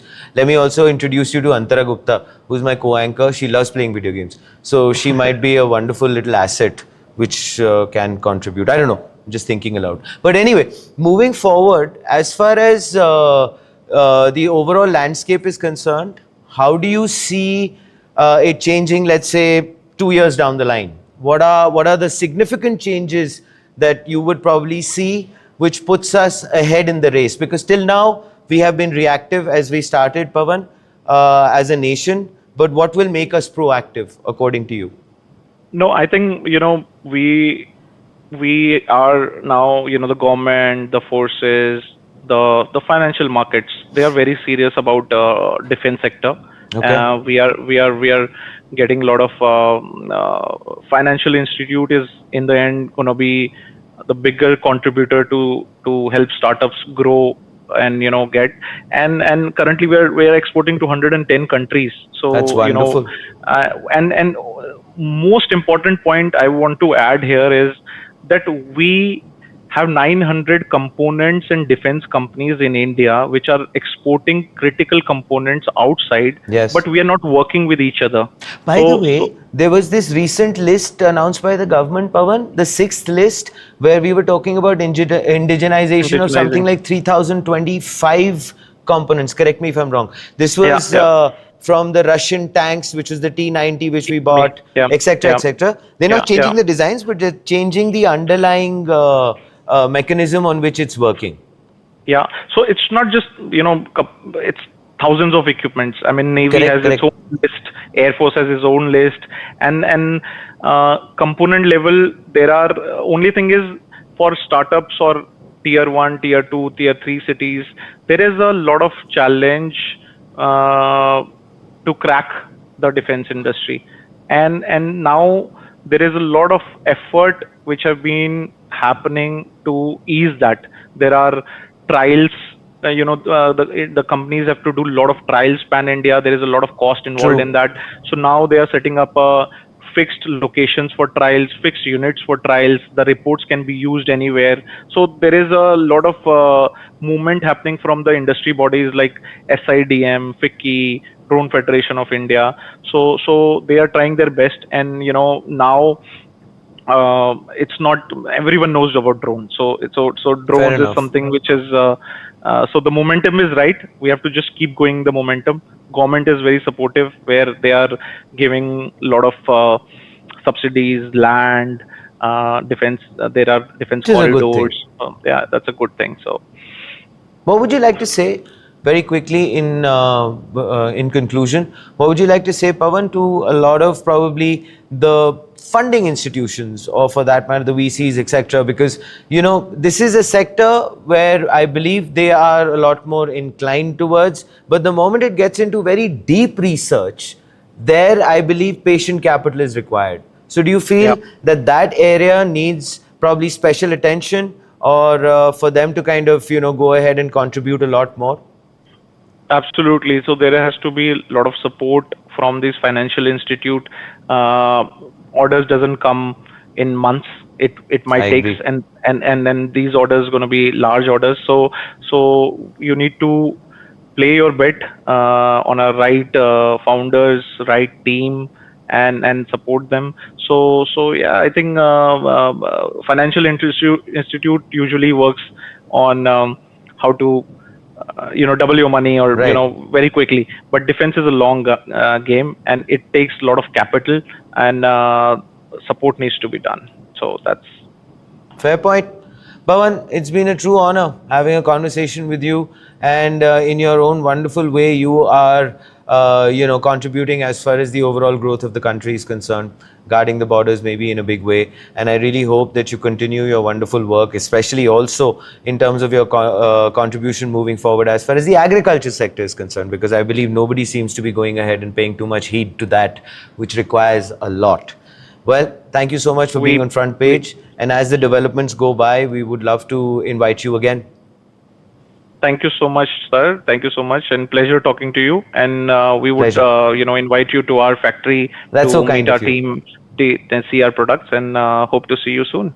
Wonderful. I'll take you up on that invitation. We'll all come across as the Front Page team to visit your plant. It will be beautiful. Thank you, sir. Thank you. Fair enough. Well, there you have it, ladies and gentlemen. I guess I couldn't have summed it up better than what Pawan already did. So please do let us know what are your thoughts in the comments below. This, ladies and gentlemen, is Front Page by the AIM Network. Like, share, subscribe, and always remember, think AI, think AIM.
Hello and a very warm welcome to Front Page, only on the AIM Network, India's definitive media organization and voice on everything AI and technology. Truly a pleasure to have all of you with us. And if you're all set, here are the headlines.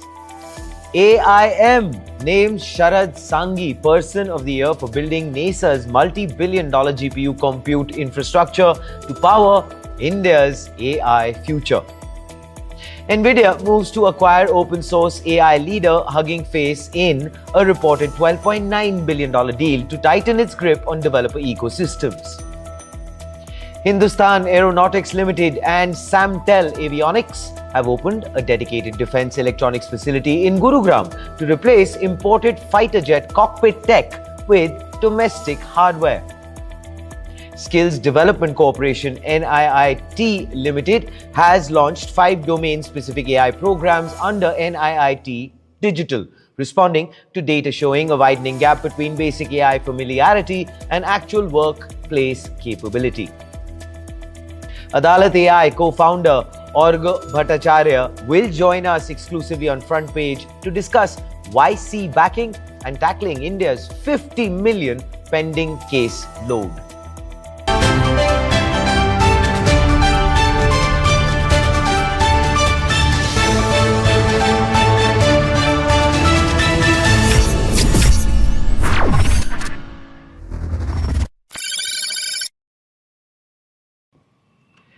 Now, at 59, most entrepreneurs would probably be thinking about their legacy.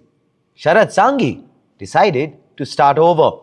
Now, 3 decades after building Net Magic into one of India's pioneering digital infrastructure companies and eventually selling it to NTT, Sanghi is back. And this time, the bet is even bigger.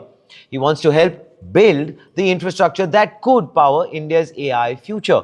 And that is why AIM has named Sharad Sanghi, founder and CEO of NASA, as its Person of the Year. Now, the interesting thing about Sanghi is that he is not selling a futuristic dream. He has already seen this movie before. So now, when India's internet economy was still in its infancy, Sanghi bet on data centers. It was a capital-intensive, unglamorous business. Then, of course, came the dot-com crash. Many companies collapsed. Sanghi stayed. And over the next 2 decades, NetMagic became one of the companies that helped build the backbone of India's digital economy. Now, he sees another infrastructure gap, which is in the shape of AI. Now, after ChatGPT went viral, Sanghi saw demand for GPUs rising and pitched building GPU cloud infrastructure. The answer from NTT? No. So, Sanghi quit and started NASA. Today, NASA is trying to operate across the AI infrastructure stack, from bare metal GPU clusters and cloud platforms to what Sanghi calls a token factory for AI inference. But well, this is not an easy business. As we all understand, GPUs are very expensive. They depreciate rather quickly. Supply chains are very uncertain, and building AI infrastructure requires billions of dollars before significant revenue can even start to surface. Now, earlier this year, NASA had raised more than $1.2 billion. The Sanghi's response, and I quote now, "It hardly gets you anywhere," end quote. Now, because his ambition is to become gigawatt scale, that of course brings us to the bigger story. India is investing billions in data centers, but as Sanghi points out, physical infrastructure is only one layer: storage, networking, compute, cloud software, models. Now, across several of these layers, India is still catching up. Sanghi is realistic about the challenge. India is nowhere close to the United States and China, but perhaps India does not need to win the same race. That's a good point. Instead of trying to build the biggest models in the world, Sanghi believes India can focus on smaller models and applications that solve real problems for its population. I completely 100% agree with Mr. Sanghi, which of course then brings us to the front page take. So, AIM's Person of the Year is not just a story about one entrepreneur. It is a story about India's AI moment. The country now has talent, it has demand for sure, and progressively, it has ambition. Now, the question is whether it can build the infrastructure to support all three. Now, Sharad Sanghi has made his bet. For the full story, of course, on AIM Person of the Year 2026, read our magazine cover story on Sharad Sanghi and NASA's AI Dream for India. You can, of course, go ahead and peruse that particular article at the Analytics India magazine. Till then, think AI, think AIM. Nvidia may be about to buy one of the most important platforms in open source AI. Business Insider first reported that Nvidia was in serious talks to acquire Hugging Face for more than $13 billion. Then, the information reported that Nvidia had agreed to buy the company for $12.9 billion. Now, neither Nvidia nor Hugging Face has publicly confirmed the deal. Now, if completed, it would be one of Nvidia's largest acquisitions, and it puts a huge premium on a company last valued at $4.5 billion in 2023. Now, Hugging Face is a platform where developers and researchers publish, discover, and work with AI models, datasets, and applications. And the scale is honestly enormous. In August, Hugging Face crossed 3 million public models alongside about 1 million datasets and 1.44 million spaces. Its platform for AI applications. It has about 13 million users, and its ecosystem extends well beyond American AI labs. Hugging Face's own data shows Chinese models accounted for 41% of model downloads over the past year alone, with Qwen alone generating more than 113,000 derivative models. So, Nvidia would be buying one of the major places where developers discover, download, and build around AI models. But you know what? Here's the interesting part. Nvidia already invested in Hugging Face's $235 million funding round in 2023, when the company was valued at $4.5 billion. Then, in 2025, Nvidia offered another $500 million investment at a $7 billion valuation. Hugging Face rejected it, with the company concerned about giving a dominant investor too much influence over its decisions. And CEO Clement DeLong explained the principle, and I quote, We are building a platform for the community and they're trusting us with sharing their data and their models on the platform. So we have a long-term responsibility to them, end quote, which then brings us to the front page take. But before I get into the deal as far as Nvidia and Hugging Face is concerned, Cypher, yes, IBM Bob presents Cypher 2026 in its 10th edition. It is India's biggest AI summit and expo. And what makes it special this time around is, well, here's a little sneak peek into saying hello to Bob. Yes, Bob, your personal IBM Bob assistant, which helps you code, deploy, and ship. And of course, gets you to go above and beyond just the vibe of coding. Bob means business, so he gets you to do a lot of your work a lot faster. Now, of course, back to Nvidia and Hugging Face. Now, Nvidia already dominates the chips. We all know that. It's also putting serious resources behind its own open models, including the Nemotron family. Now, Hugging Face puts Nvidia much closer to the developers choosing those models and tools. But that's also where the tension lies. On Hugging Face, developers can use Nvidia models, run models on AMD or for that matter, Intel hardware and work with models from Chinese companies.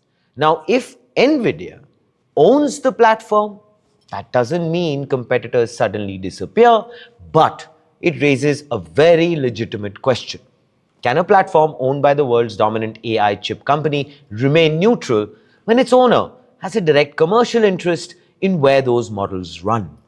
And that is what makes this deal worth watching out for. Please do let us know what are your thoughts in the comments below. This, ladies and gentlemen, is Front Page by the IIM Network. Like, share, subscribe, and always remember, think AI, think IIM. India is trying to solve one of its biggest defense vulnerabilities, its heavy reliance on foreign military electronics. Now, for decades, the high-tech displays inside Indian fighter jet cockpits came almost entirely from overseas suppliers. That dynamic, thankfully, is shifting. In Gurugram, a 20-year public-private partnership between state-owned giant HAL and Samtel Avionics just opened a new dedicated manufacturing and testing plant at Udyog Vihar. Now, this, we believe, is not just another assembly plant. It is the physical outcome of a 2-decade effort to design, test, and serially produce military-grade cockpit displays right here in India. Now, this capability is already proven, by the way, where it matters the most, in active service.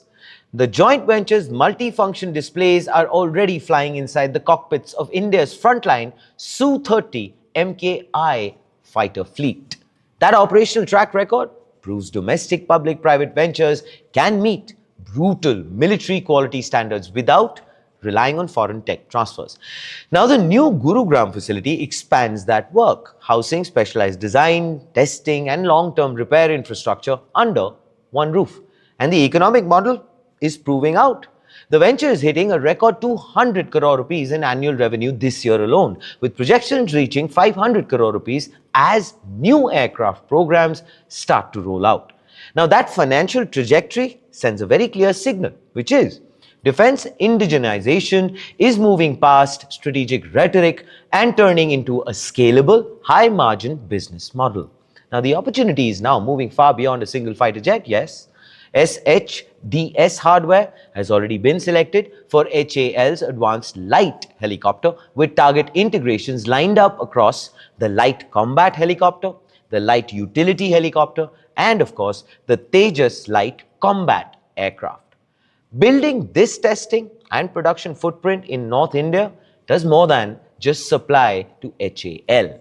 It creates a dedicated regional ecosystem for precision electronics suppliers and local manufacturing MSMEs. But most importantly, keeping display manufacturing and repair inside the country cuts overseas dependence during critical maintenance windows and, of course, operational crisis, which then brings us to the front page take. But before we get into that, here is, of course, a wonderful announcement for me to make to you, which is the fact that IBM Bob presents Cypher 2026. It is India's biggest AI summit and expo, back in its 10th edition. And now, of course, ladies and gentlemen, lo and behold, I introduce you to IBM Bob.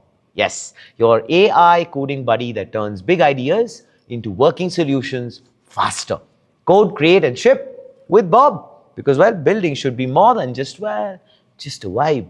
It should be cutting edge. And Bob comes in with that expertise. And now, of course, back to the expertise in the northern part of the country. Now, the inauguration of this Gurugram plant shows that public-private partnerships can actually deliver critical defense hardware when given time to mature. Scaling local display manufacturing cuts dependency on overseas vendors for maintenance, repair, and component spares during critical operational windows, as I just mentioned. Now, if HAL and Samtel can replicate this hardware model across upcoming helicopter and fighter programs, definitely, it provides a very clear template for how India can build sovereign military electronics across the board. But there is, of course, a question I'd like to ask you.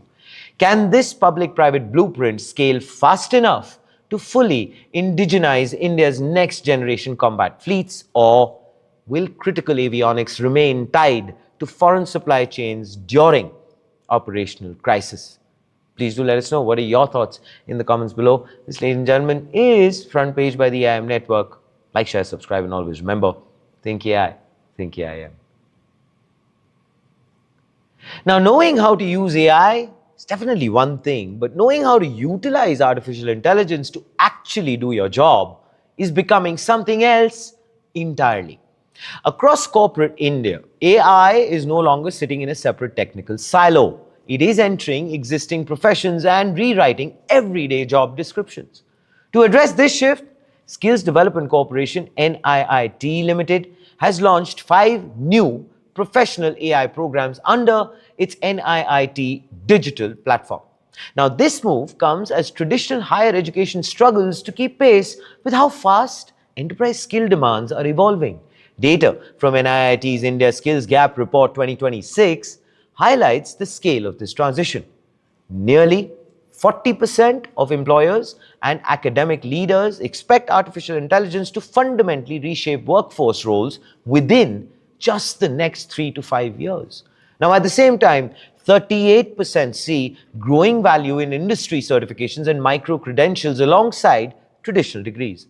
Now, when we put both of those two numbers together, the message is quite clarion. The skills employers want are changing faster than traditional academic degrees can adapt to.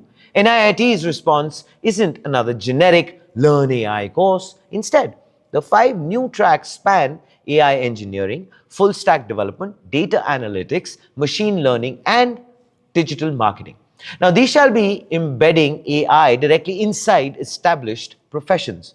The engineering program, for instance, focuses on AI native deployment using proprietary methodologies, while the marketing and data analytics tracks focus on automating real-world business workflows.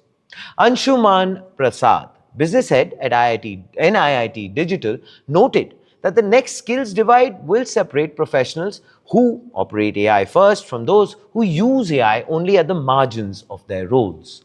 Now, the value here is in teaching professionals how to apply AI natively within their existing domains, which I believe also could be a challenge, primarily because of resistance. Anyway, what we are not resisting today is the front page take. But before we get into the details, here is something which is very exciting for me to share with you. Cypher 2026 is back in its 10th edition, and this time around, IBM Bob presents Cypher 2026, India's biggest AI summit and expo. And if you're all set, please say hello to IBM Bob himself. Yes, your AI coding buddy. Did you not know him? Well, don't worry. Here's your opportunity too. He actually, you know what Bob does is Bob turns very big ideas into working solutions, and that too at a very brisk pace. Code, create and ship with, guess who? None other than Bob. Because building should be more than just a vibe, and Bob ensures that. And then, of course, now back to NIIT.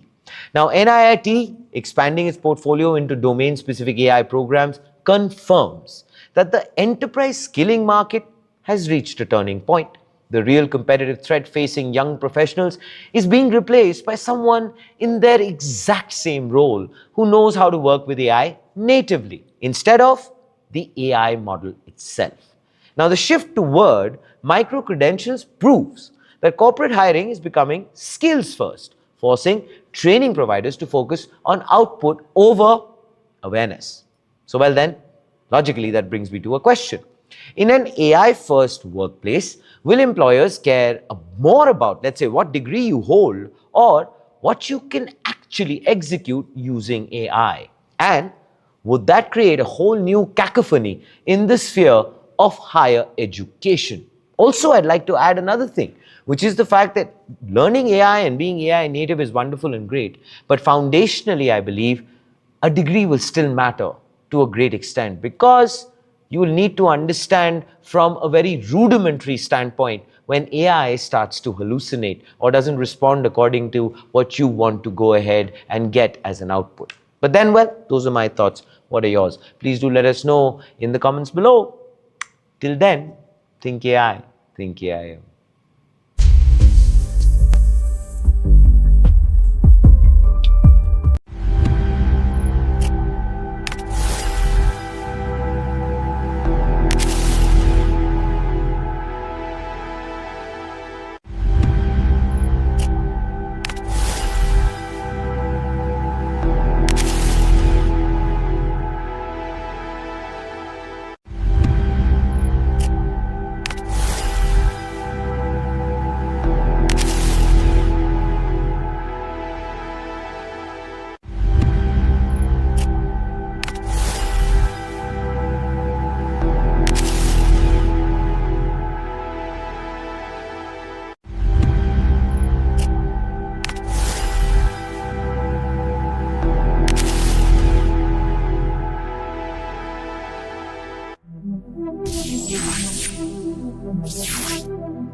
Now, about 5 days ago, Y Combinator did something it hasn't done in nearly 5 years. It accepted a non-profit. Adalat AI is that non-profit and the first Indian-founded one YC has ever backed. India has more than 50 million pending court cases. A 2023 study found the average case takes about 13 and a half years to move through Supreme Court. Roughly 80% of people in Indian prisons haven't been convicted of anything. They're under trials, unfortunately just waiting in a limbo. Only 10% of Indian courts have a stenographer. Utkarsh Saxena clerked at the Supreme Court, studied law at Harvard, and spent 5 years practicing before deciding the real problem wasn't any particular single case. It was actually the very foundation underneath all of them. Arghya Bhattacharya, an AI researcher from IIIT Hyderabad, joined Utkarsh in 2024 to build the company. Adalat AI now transcribes court proceedings in real time, in Indian languages, mind you, across roughly 6,000 courts. Does not decide cases, predict outcomes, or for that matter, recommend sentences. And that boundary is crucial. So we will, of course, come back to it during this conversation, which I am about to embark on with Arghya Bhattacharya, who is CTO of Adalat AI. Welcome to Front Page. Arghya, how are you doing? Hi, I'm doing good. Thanks for having me. Pleasure to have you. Well, unfortunately, we are missing Utkarsh today in the conversation. We were hoping that we would have him as well. But this I'm really looking forward to. And I want you to go ahead and first maybe hopefully set the ground, so to say, or the context for everyone, Arghya, as far as the company goes. Now, Adalat AI transcribes court proceedings, as I just mentioned, in real time and manages case flow. Does not make legal judgments. I will, of course, request you to elaborate on that later in the conversation when I come to it.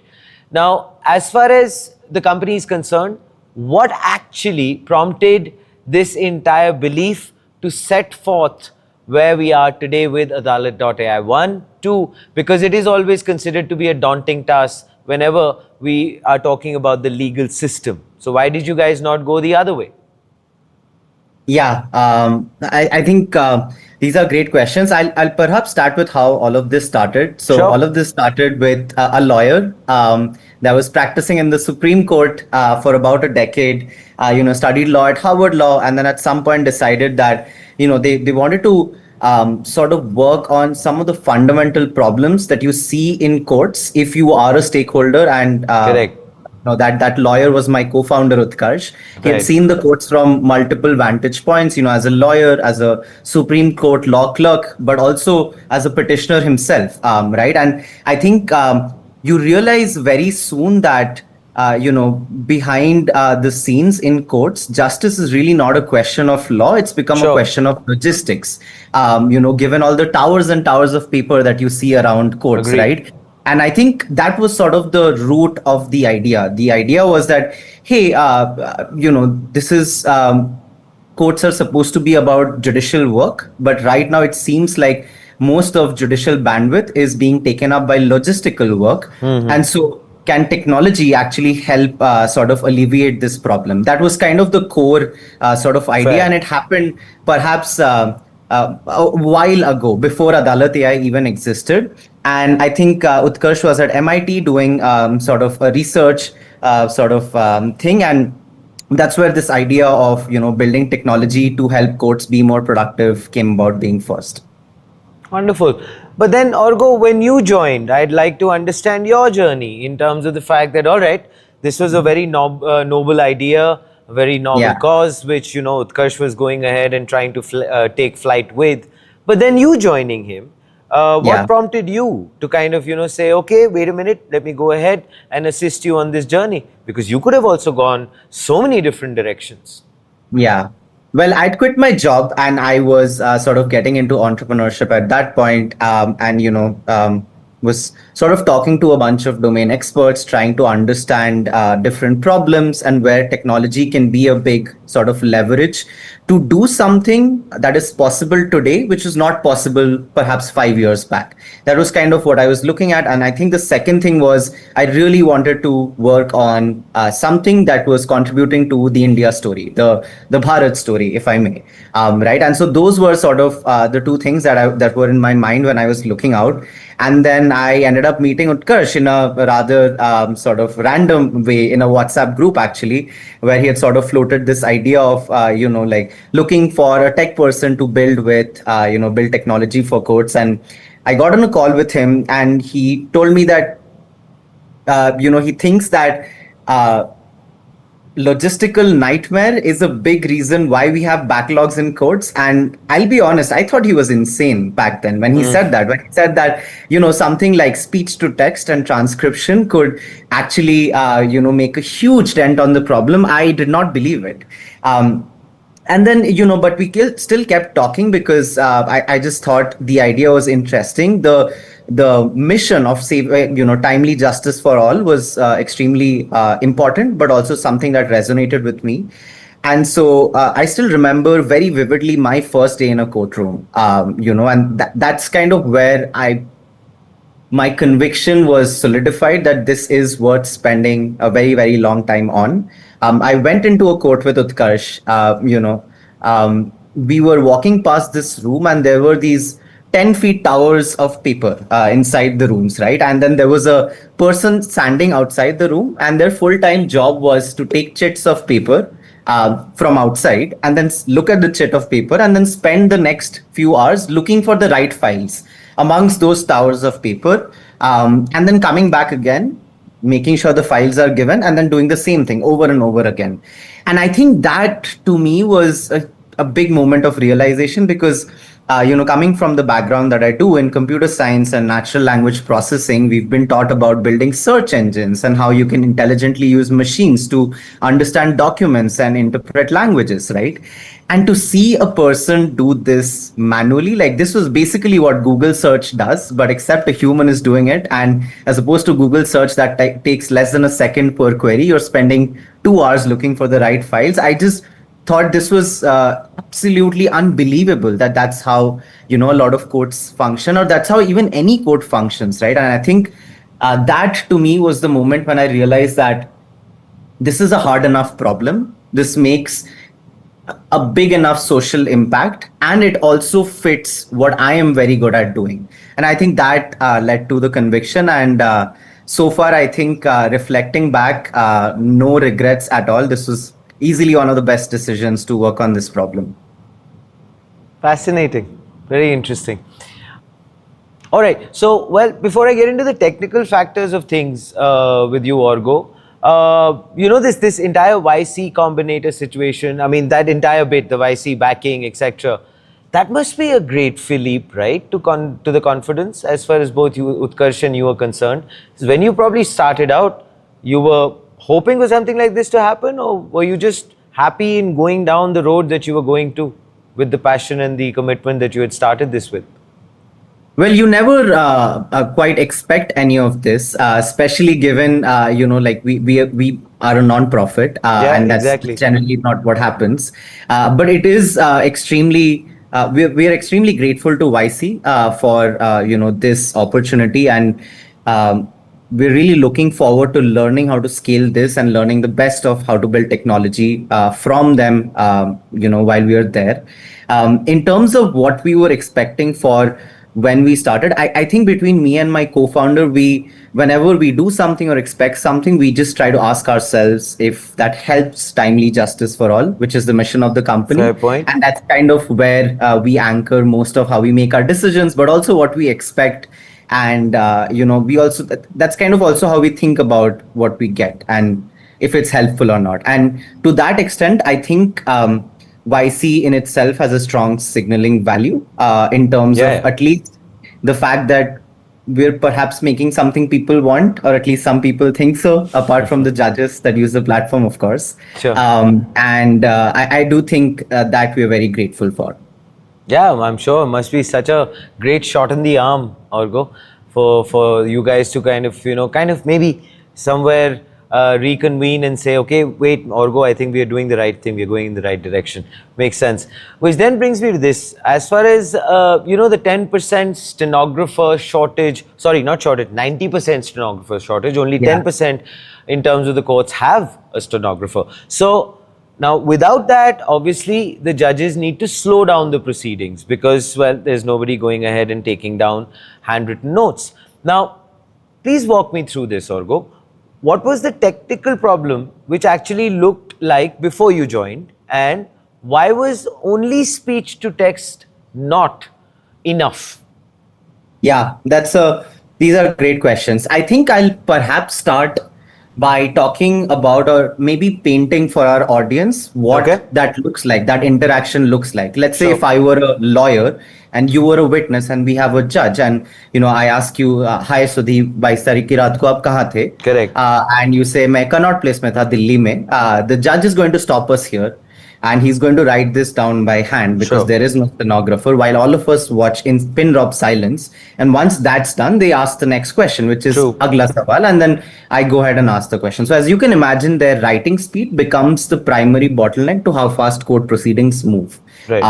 And so I think that was kind of the core pain point we observed. And when you talk to judges, they'll tell you that in some parts of Bihar during summers, it's like writing a board exam, a very painful one at that, every day. I can only imagine. Right. Yeah. And so that was kind of the core problem, right? And so that's why speech to text was the solution. You don't have to write by hand. Agreed. Have a system, you can turn it on, it listens to the conversation and transcribes everything. So that's kind of that's the promise of how it saves time. Right. Now, if you think about it, the only way that this ends up saving time is if you're writing by hand, you're faster when you're transcribing, right? Sure. Now, for you to be fast while transcribing, the transcription needs to be a certain amount of accurate. Imagine if the transcription was only 50% accurate, you'd actually end up spending huge more time in the works. Correct. Yes. You would end up spending more time correcting that transcript, right? And so the core problem that we had to nail down was extremely accurate speech to text in court settings. Now, what are the challenges for that? Challenge number one, noise. There is noise. Oh, yeah. Courtrooms, especially district courts, have noisy environments. And Sure. so to build a system that can understand the most important conversation in an extremely noisy room was a challenge we had to work with. Sure. I think the second thing was, the way that court proceedings works and the language that is used is extremely jargon heavy, Yes. right? Like it has words like res judicata and whatnot, right? Correct, Which are correct. inherently Latin mixed with sort Yes. of English. But apart from that, they also have quite unique ways in which they write, sort of phrases down. For example, when you say section 1, subsection 2, read with N, you don't quite write it in a verbatim manner. There is a certain bracket format in Yes. which you write. Yes. Right. Again, that's very specific to legal. And the third problem was, apart from the noise and the legal sort of domain problem, was the way that a judge in Kerala would speak English, some part Oh, of yeah. Kerala. Very Karnataka, different. is very different from the way that a judge in, let's say, Gurgaon would speak English, Yeah, or yeah. let's say Maharashtra would speak English, right? True. And this problem only aggravates as you move towards the Indic languages. The way that Hindi, I mean, I almost think it's unfair to call Hindi one language. It's so many dialects and so Yes, many that's different true. variants. So right? true. And so I think these were the three core problems we needed to nail down if we wanted to make speech to text work for courts. And so that was kind of the high level sort of problem we had to solve. Well, if this wasn't enough, the most important constraint is that the data of courts is extremely sensitive, Yes, right? And so it needs absolutely. to A, live in the country. It Yeah. can't leave the sovereign borders of the country. And B, access to this data has to be extremely restricted, right? And True. three, by design, it needs to live not with third parties that could be involved in cases eventually, right? agreed. Like as much as possible, you want to mitigate that risk. Yeah. And so security was the fourth big pillar of where we needed to innovate. I think that's kind of what we realized when I sort of joined Utkarsh in this mission. I realized that we needed to build a system and move away from a pilot to a system that was actually secure, ready, reliable, and could yield the benefits and the promise that transcription was making in the lives of judges. Fascinating, to be honest, Orgo, in terms of the way you kind of took us through that journey of those challenges. Of course, while you were just verbally describing them, I can't even wrap my head around the sheer amount of depth of those hurdles and roadblocks. So kudos to you, my man, for you to have gone ahead and figured out a way to solve those really mammoth, complicated issues. But tell me this. As far as the courts are concerned, or for that matter, these are very highly regulated bodies. They have some very strong legacy frameworks in place, plus also you're dealing with a mindset as an institution which is not going to be very, very flexible when it comes down to saying that, okay, listen, guys, it's a great idea. You're going to assist us in a big way. But wait a minute. How about this? How about this? How about this? And there would probably be a list of some 9,000 things that you guys had to figure out before you could even get to a point of kind of going ahead and figuring out a demo. Tell me if I'm wrong completely when I'm talking like this. No, that's absolutely true. And I think there's a way to segue from our previous discussion into this one. Yeah. You could build the best technology and you could have the best security architecture, but at the end of the day, trust is very institutional. Sure. And I think that's where our organizational structure of being a non-profit really helped. It helped inspire confidence that our incentives were aligned with the incentives that, let's say, the courts have, and that we were all sort of building towards a shared sort of better future for the country and for justice in the country, right? Sure. And so that certainly helped.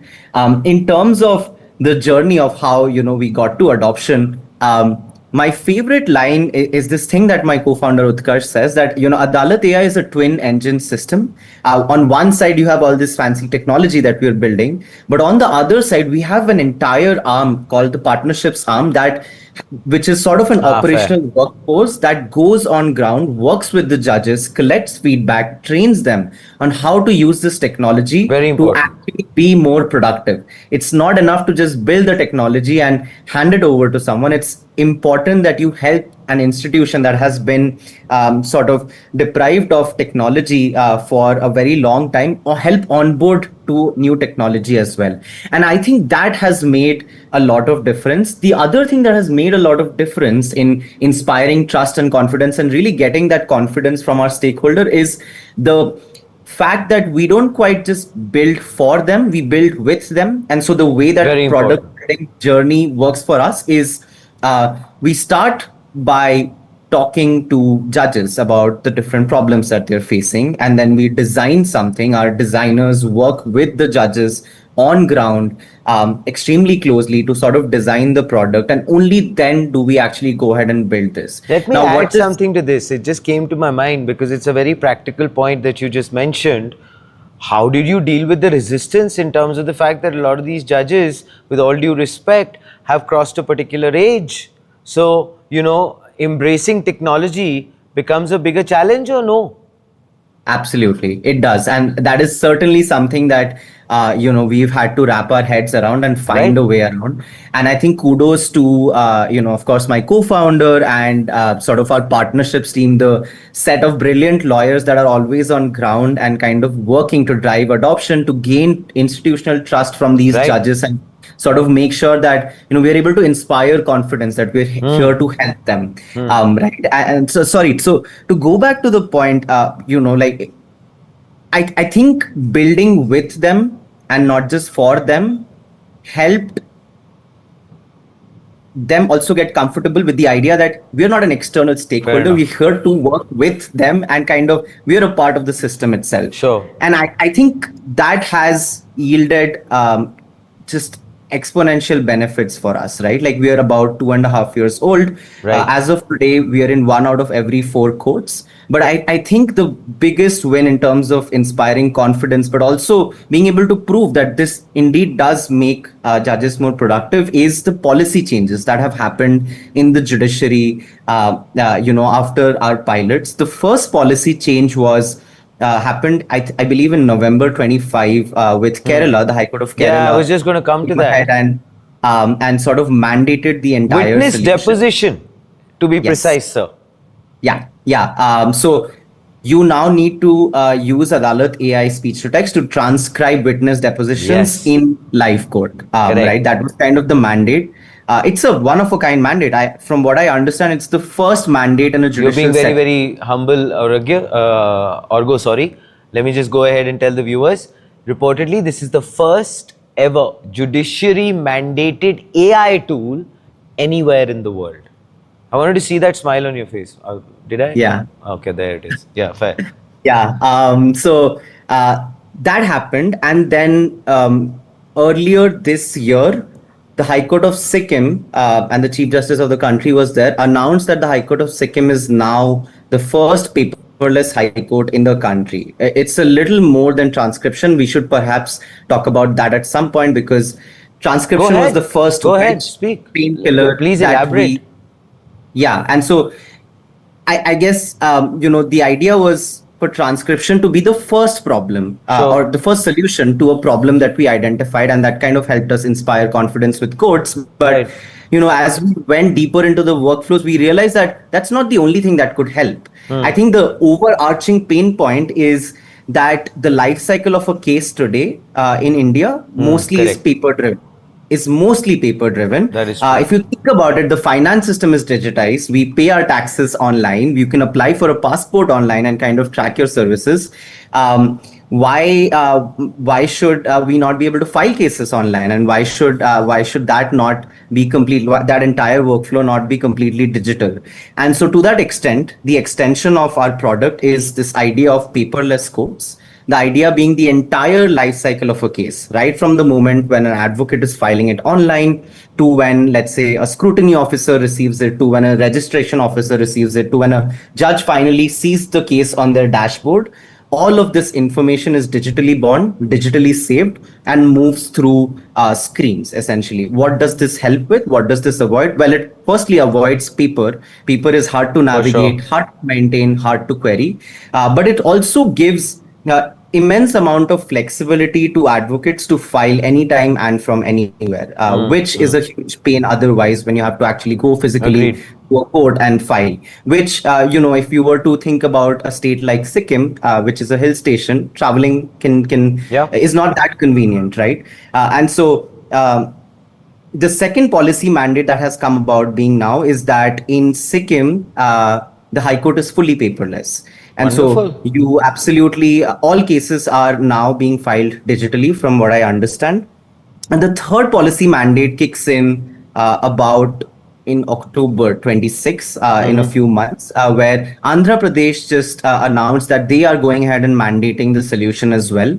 So they are mandating transcription. They're also mandating the case management system for judges to track all their cases for a day and then sort of go about the workflows.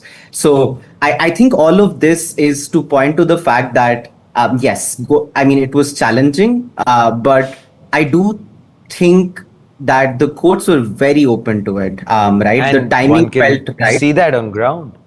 Yeah, and so we are very grateful for the support of the judiciary in working with us and sort of helping us sort of help them as much as we can. Wonderful. Argo, I need to ask you this. While you were, of course, describing the entire aspect of deposition, filing, and that entire, wonderful little trail that has now taken place as a mandate in Sikkim, etc., making it paperless. Wonderful. But language is one challenge, I agree. And that's a constant work in progress, which I'm pretty sure you're constantly tweaking, etc., as you had mentioned, right? In terms of the dialect, the nuance, etc., and things like that. But as far as this entire witness deposition is concerned, now the transcript carries a lot of weight.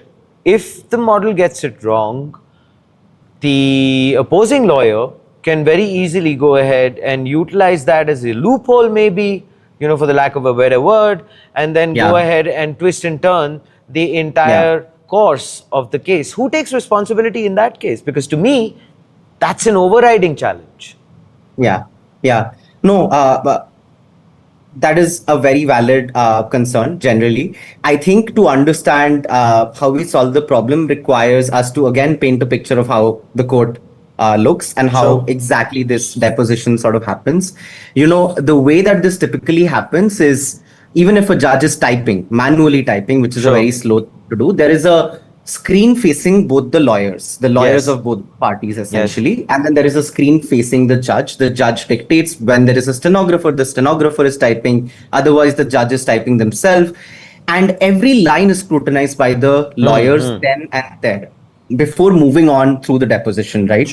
And so the reason why I bring it up is we felt it was safe to deploy this because human in the loop and human supervision is built into how the product is used in the workflow that is used. There is no world where every line is not checked by the lawyers itself. So even if a model gets something wrong, which it does very little now, our transcription rates have been improving quite a bit. It's always scrutinized. There is someone correcting the output. The lawyer is going to point it out right then and there before moving ahead. I think the main way we end up saving time is the act of writing itself. It's so slow, and these are lengthy documents, right? And so that is completely taken away to almost near zero with transcription. And generally, I think you're trying to point towards a much wider theme, which is, if we're going to start using AI in these sort of mission critical places, what should we be thinking about? How should we be thinking about designing these products, right? And our philosophy there generally has been to almost bake in deliberate friction into the product itself so that we encourage the user to verify their outputs before the outputs are usable, right? For example, in our dictation models, if you were to say something along the lines of, as per the judgment in Maneka Gandhi versus Union of India, case XYZ, our transcription model picks up Maneka Gandhi versus Union of India, understands that this is a citation, goes and looks up the exact citation, AIR citation, brings that back, and then writes the entire formatted thing. Now, you could have mistakes at so many points. You could be picking up the wrong citation, you could be writing it wrongly. The way that we mitigate this is we underline and highlight that in red, and you can't quite use the output till you click verify that the citation is correct or not. And so this is one example in which, of a way in which we deliberately bake in friction into the product so that our users almost are encouraged and have to verify AI outputs for their own good. Wonderful. Wonderful. Thank you so much for that insight, because it does shed a hell of a lot of light in terms of the way the entire process works. But if you were to quantify, let's say from the speed point of view, because I mean, that is what one is trying to do as far as Adalat AI is concerned. It's trying to augment the overall process with a sense of speed, which at the end of the day then brings down the caseload, and it has its own ramifications to it. But then speed can never probably, and I'm probably going to ask you, correct me if I'm wrong, speed can never come at the cost of fairness. So to go ahead and pick up on what you just mentioned, there's a human in the loop. For example, the lawyer has got his face to the screen. He's going through that entire process. Now, typically, how much of speed have you reduced, Arghya, with the tool? Because the gentleman, whoever is the human, is still having to peruse it, to verify it. So that is a time-taking process. So how are you augmenting that process? I hope that is a valid question. It is a very valid and a great question. So this is more around how we keep ourselves honest and how do we measure our impact? How do we measure that if we're actually making codes more productive? And secondly, if we are making them more productive, is that actually helping with the throughput of cases through the system, right? So the way that we think about this is you first need to measure overall productivity increase change, essentially, right? So for example, if a judge was producing 5 judgments and 3 witness depositions in a week, are they producing more or less now? That's like you can measure that end metric. And what we are seeing from our initial results is that judges that do use technology like Adalat AI are able to increase their productivity by 2 to 3 times. So if someone was significant. 2 witness depositions in a day, now they're able to do about 4 to 6 witness depositions in a day. So that is a significant jump in how sort of productivity is changing. Now, in terms of the second thing, how do we actually measure the impact on the case resolution timelines? Some of our initial studies show that at this rate, this can help at a rate where we are making judges productive at 2 to 3x sort of capacity. It can reduce case resolution timelines overall by about 30%, right? And so those are our initial studies. Having said that, we do plan to extend on these studies, and to that extent, we are doing a full-fledged RCT. I believe it's the first one with courts of this nature where the idea is to give this intervention to some courts and not give this intervention to some courts, and then really measure over a longer period of time how it's affecting the overall productivity, throughput, and sort of the under trial populations that are related to those 2 groups of courts that we do end up selecting. And RCT is a randomized control trial, much like how pharma companies essentially validate if a medicine is working or not, right? By giving the placebo to some people and then the actual medicine to some people. So that's how we plan to measure it in the longer term. And also, I believe I've covered some of the numbers in the short term. You have. 80% is a huge number. How much of it is truly actually going ahead and motivating you and Utkarsh? Because let's be honest, that is abysmal in terms of those people who are just languishing as under trials in prisons for decades. And the fact that, is that also a very true sort of a barometer maybe, Arghya, that is constantly keeping you on your toes to keep improving, to keep, accepting the challenges and overcoming them? How do you and Utkarsh feel about this? Well, I wish Utkarsh was here, but I do know a little bit of his perspective.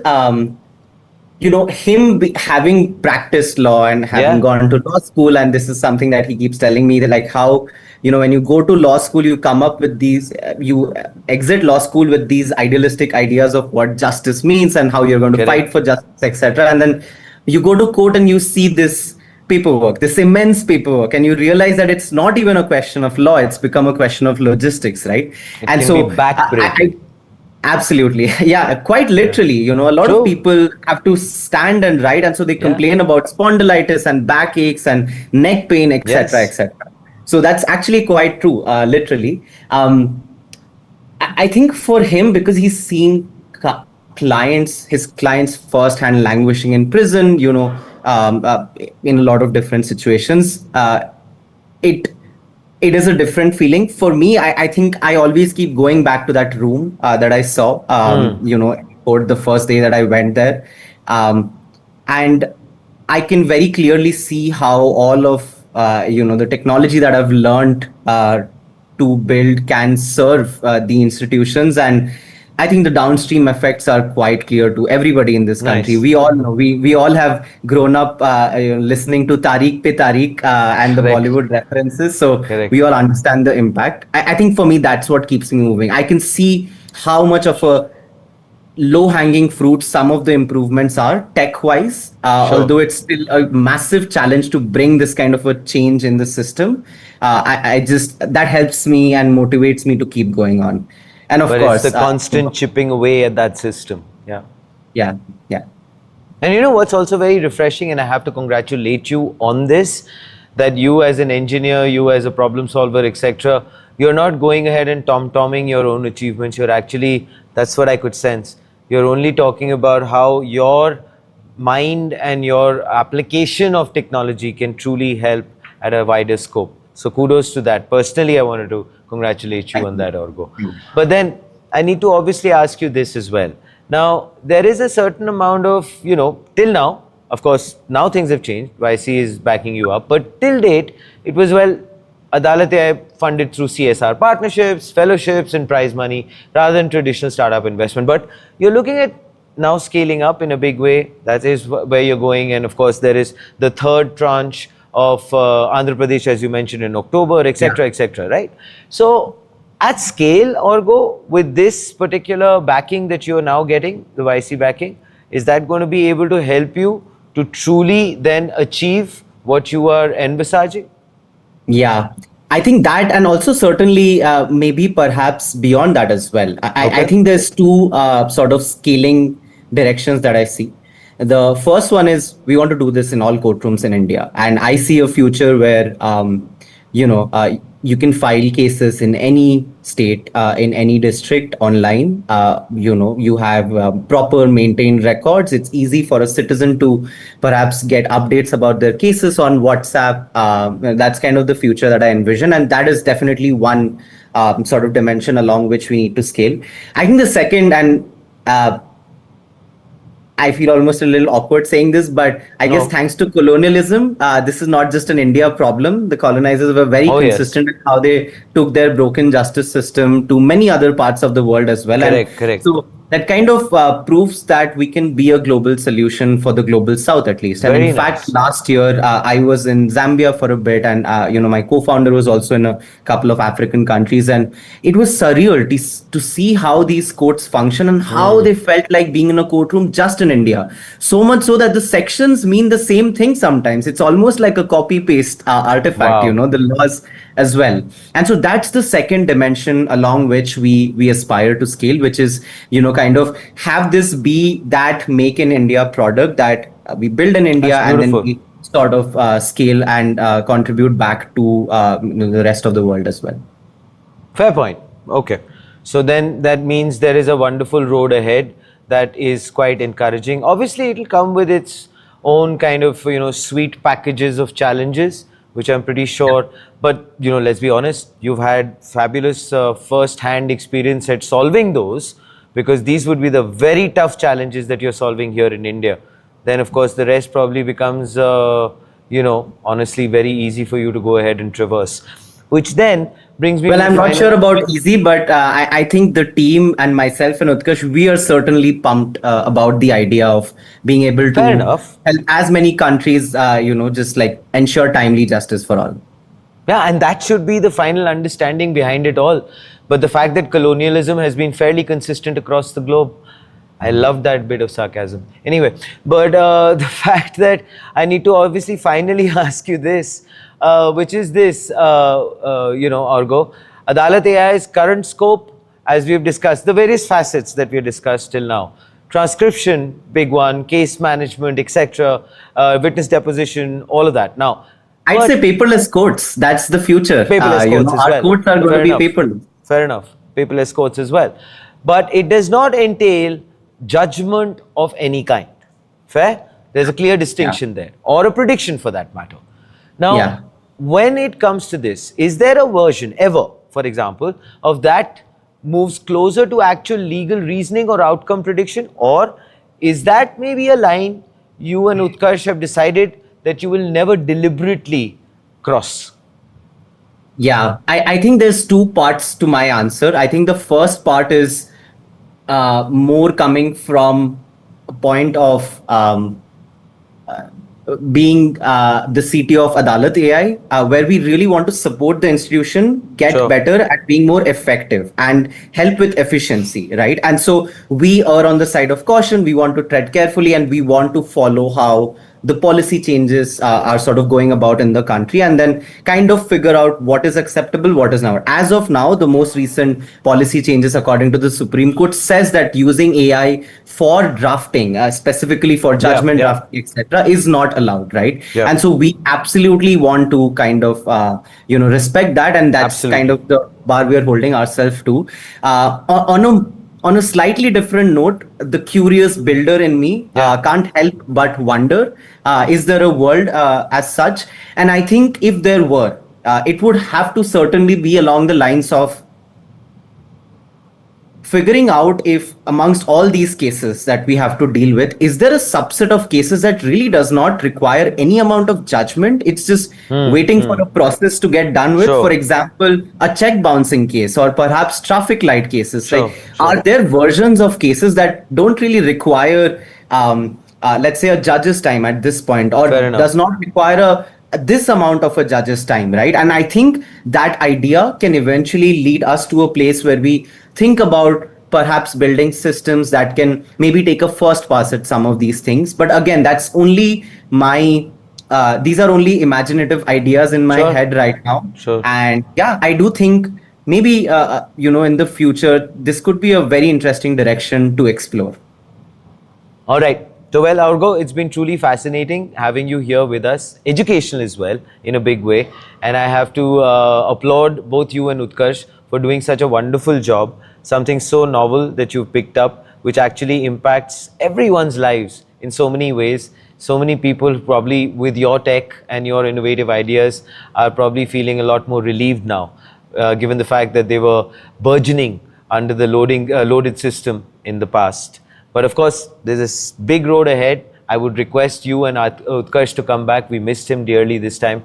But next time your milestones are achieved, we'd like you back for an exclusive on Front Page again. Yeah, absolutely. Thanks so much for having me. And I think I just want to end by floating this idea that, we've really figured out how to build amazing tech, even in the country. And to anyone and everyone who's watching this, I think we need to bring back a culture of building tech for good and making the idea of building tech for good sexy. And I think that's the one note that I want our listeners to sort of go back with, which is I think there is so much good that tech can do. The frontier keeps moving so fast, but we don't realize how much diffusion work is left of diffusing all this good tech and AI solution that we're kind of building in the systems that need it the most. So I think that's the final idea that I'd want to leave people with. Wonderfully put. Truly impact lives is probably what Arghya is saying. Arghya, thank you so much for that. And you know what? My mind immediately leapt to agriculture the moment you talked about it. Well, So, well, that is an interesting field. Yeah, that's something which I guess maybe Adalat AI can go ahead and offshoot into moving forward.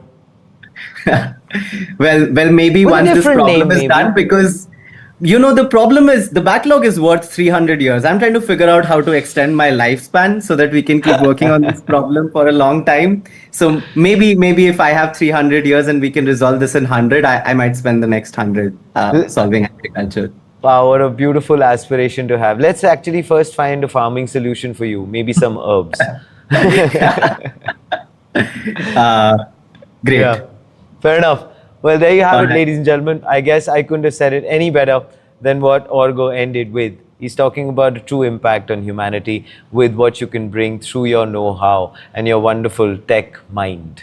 Please do let us know what are your thoughts in the comments below. This, ladies and gentlemen, is Front Page by the IM Network. Like, share, subscribe, and always remember, think AI, think IM.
Ladies and gentlemen, hello and welcome to Point Break by AIM Network. I'm Antara Gupta. On National Space Day, Prime Minister Narendra Modi met with the founders and CEOs of 20 Indian space startups. This wasn't just a ceremonial photo op. The room represented the entire stack of India's emerging space economy. Rockets, multi-sensor satellites, in-orbit computing, and even pharmaceutical manufacturing and microgravity. PM's message was quite clear. India needs to create a quote-unquote aura capable of attracting the best space engineers, companies, and patient capital from across the world. And 6 years after India opened its space sector to private participation, that ambition is starting to leave the pitch decks. We now have around 440 registered space tech startups and nearly $620 million in private funding. But having said that, the biggest shift isn't just the funding part of it. It is a structural redesign of how we operate in space. ISRO is moving away from routine launch vehicle manufacturing. Mature systems like the SSLV are being transferred to private industry, allowing ISRO to focus strictly on frontier research and development and deep space science. India, in fact, wants to grow its space economy to $44 billion by 2033. But having said that, global leadership takes more than affordable engineering and policy support. It requires repeatable missions, it requires flight heritage, trusted technology that the world cannot easily replace. So today we are asking the multi-dollar question here. When the world thinks space, will it think India? Joining me to debate this are three founders actively building this future. Suyash Singh, co-founder and CEO of Galaxy, a company building the world's first multi-sensor optosar Earth imaging satellites. Lokesh Kabdal, who is the co-founder and CEO of avionics, a deep tech space startup building advanced positioning, I believe navigation and timing satellite constellations. And of course, my third guest is Samuel John, founder and CEO of Mistio, a company turning Earth observation and climate data into mission-critical decisions for enterprises. Welcome to Point Break, gentlemen. Thank you so much. Thank you for having us. All right. Glad to be. It's a pleasure. It's a pleasure. I want to jump right in here. India wants to become more than just a cost-effective launch destination. Now, before I get to that, I believe you three were in that same room with Prime Minister Modi. If you could just tell us one by one, how was the experience? What were, I would say, the taking points of that entire conversation? Lokesh, if you want to start. Yeah, sure. I think, first of all, the experience was overwhelming, I would say. And the interaction was quite informal, as in we have not prepared for this kind of informal discussion with the PM. And he knows about the company, what we do, what the competitors are doing right now in this particular space, right? So particularly for the PNT, as in both the Prime Minister as well as the NSA, GWG, they're asking questions regarding the nitty-gritties of this ecosystem, right? What China is doing, what US is doing, particularly in this particular space, how we can be the global leader on this PNT navigation. They've also asked us to submit a pager, a 5 to 6, 7 pager report on what we are doing, right? So they're very interested on this particular domain. They know about it, right? They have done their homework, being at that stage and knowing all these details is pretty wonderful, I would say, yeah. I'm sure. Samuel, anything that you want to add? Yeah, so from my perspective, the meeting was absolutely essential, and the ability for us to essentially brief the leadership of the country on the different aspects of work that we are doing and how that is strategically placed, both from domination in the space industry, which is not far away from the future, and also looking at India specifically the downstream application side, which a lot of companies were there. As Lokesh has put, the meeting went really well, and the participants and the Honorable Prime Minister as well as the NSA, they were very well prepared to receive us and talk to us. So therefore, there was not a lot of introduction that we needed to give. I think they were very pretty well briefed about it. And what I found was that some of those, there were a couple of decisions that were taken there, and things moved quite fast. It's hard to see that it had that effect. Right, absolutely, Samuel. Thank you for that. Suyash, your thoughts? First of all, thanks for having me here in the conversation. Glad to be back. I think it was kind of an informal celebration of the National Space Day, which of course has happened for the last 2-3 years, and this was a pretty special celebration where he invited all the private space startups to be in the same room, interact with him and interact with one amongst each other, right? And it was a full celebration of also the developments and how far we have come from 2021 since the time National Space Policy was, or rather the in-space was formed and the space was liberalized, privatized, reforms came out. I think the Honorable Prime Minister was pretty curious in terms of understanding what each startup tries to bring on the table.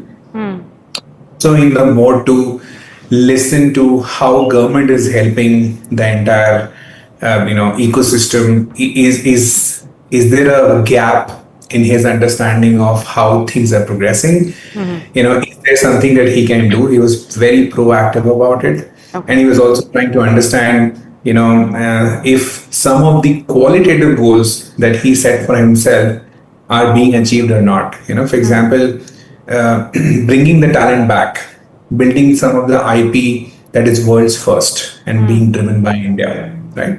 I think it was not just to say, okay, these are the 10 or 20 startups who are important. It was to make a statement that India is going to drive space for the globe. And, if you want to build something in space, you better be or come and partner with India. I think that was, an underlying and inherent statement that he was trying to make. And it was fairly enjoyable. I think I'm sure every in the room enjoyed that entirely. I'm sure. In fact, you three are not the only one. This meeting that has taken place, it's already making rounds in the tech circle. Everybody has just one thing to say, that how well they were received, how well their ideas were received, how well the conversation really flowed. And I believe the fact that Prime Minister really took time out and met 20 space startups, I think that is by itself a turning point when it comes to the private space sector of the country.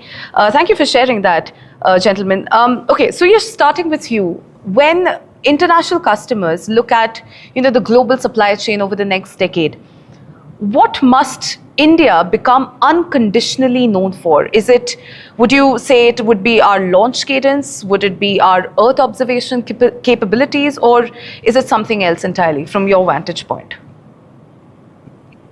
I think it'll be very difficult to choose and pick one, because I guess there are great startups, great companies are already building into different segments, from upstream to downstream. You take launch vehicle, or you take Earth observation, or you take PNT, or you take comms, or you go to downstream on the weather side, on the land use, land classification side. I think we're literally touching every part of the value chain in space. I think my answer will be a little more, subjective here. Indian supply chain in space will be globally known for its own quality, right? World's first IP, and it will change the way how India was looked upon earlier, and how it's going to be looked upon from now on, right? I think launch is just a start. We have been very successful in launch vehicle as a country. Be it how ISRO took it for the last few decades. And now, the recent launch of Vikram 1 is a great testament to what can be done from this country. I think the next step will be, to prove the same on the satellites, to do it on the downstream. And I think we're the only, fourth or third spacefaring nation at that scale worldwide. Right? We will be known for every part of the ecosystem, in my opinion. And we'll be known for the quality at the cost that we will bring on the table. All right. Thank you for answering that, Suyash. Lokesh, to sort of build on that, we constantly hear about this cost advantage, right? The cost effectiveness and the cost advantage and a world-class engineering talent. But having said that, and beyond that, what do you think is India's distinctive technological advantage right now? What is it that would prove to the world that, we are indeed a global hub and not just a growing domestic market? Correct. So I think cost is one of the important parameters, but it should not be the deciding parameter, right? Because let me give you my example, right? Currently, we are building a global satellite constellation for navigation, right? And we will be launching our first satellite next year. And currently, we are focusing on the PNT payload, which we are developing, right? But the satellite bus, which we have to have, we are looking for global vendors, right? So if an Indian company can look abroad for getting the satellite bus, right? The global customers are not bothered about the cost, right? The cost will get you into the conversation, but the reliability will keep you in that conversation, right? So reliability, quality, and standards, these are the things which we have to follow at this point of time. So we already have the technology, right? So India is known for its technological development. We have the capital now. We have the patient capital in India as of now, right? What we don't have is customers as well as trust, right? And this is what we need to build in the next decade. We have done missions in isolation, right? Now the next decade is about getting the customers, try to build the trust in the technology which we have built. And also we need to move from missions to infrastructure, right? Now we need to build global infrastructure which will then cater the services, right? So we are building a global satellite constellation. It's an infrastructure of infrastructure, right? PNT is the backbone of all the infrastructures. Galaxy is building a satellite constellation for Earth observation, right? So MISTO is doing the same. So we need to now move towards the global infrastructures to cater the services. All right, understood. Let's also address the elephant in the room, which I believe is ISRO's structural pivot, I would call it. ISRO is officially handing over the manufacturing and the commercial operation of mature rockets, starting with the SSLV, of course. Samuel, I want your take on this. Are Indian private companies actually even ready to take on that sort of manufacturing integration and mission assurance of systems like PSLV and LVM-3? See, the short answer to that question is yes. ISRO is, while developing technologies, they were not just an isolated organization building it. They were rather, I would say, a system integrator of sorts. So there is a large ecosystem of suppliers that already been supplying to ISRO, which is now then has new customers in these private launch vehicle sectors. So that the answer is yes. All right, I think Samuel seems to be facing some sort of an internet connection here.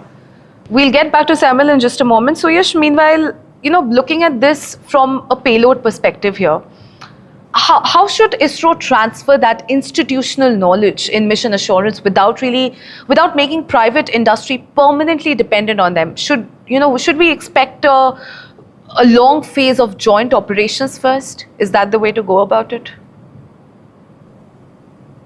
Well, I think there are different perspectives to that, right? Like, I don't think in all cases there is a straightforward technology transfer that is happening between ISRO and the private startups.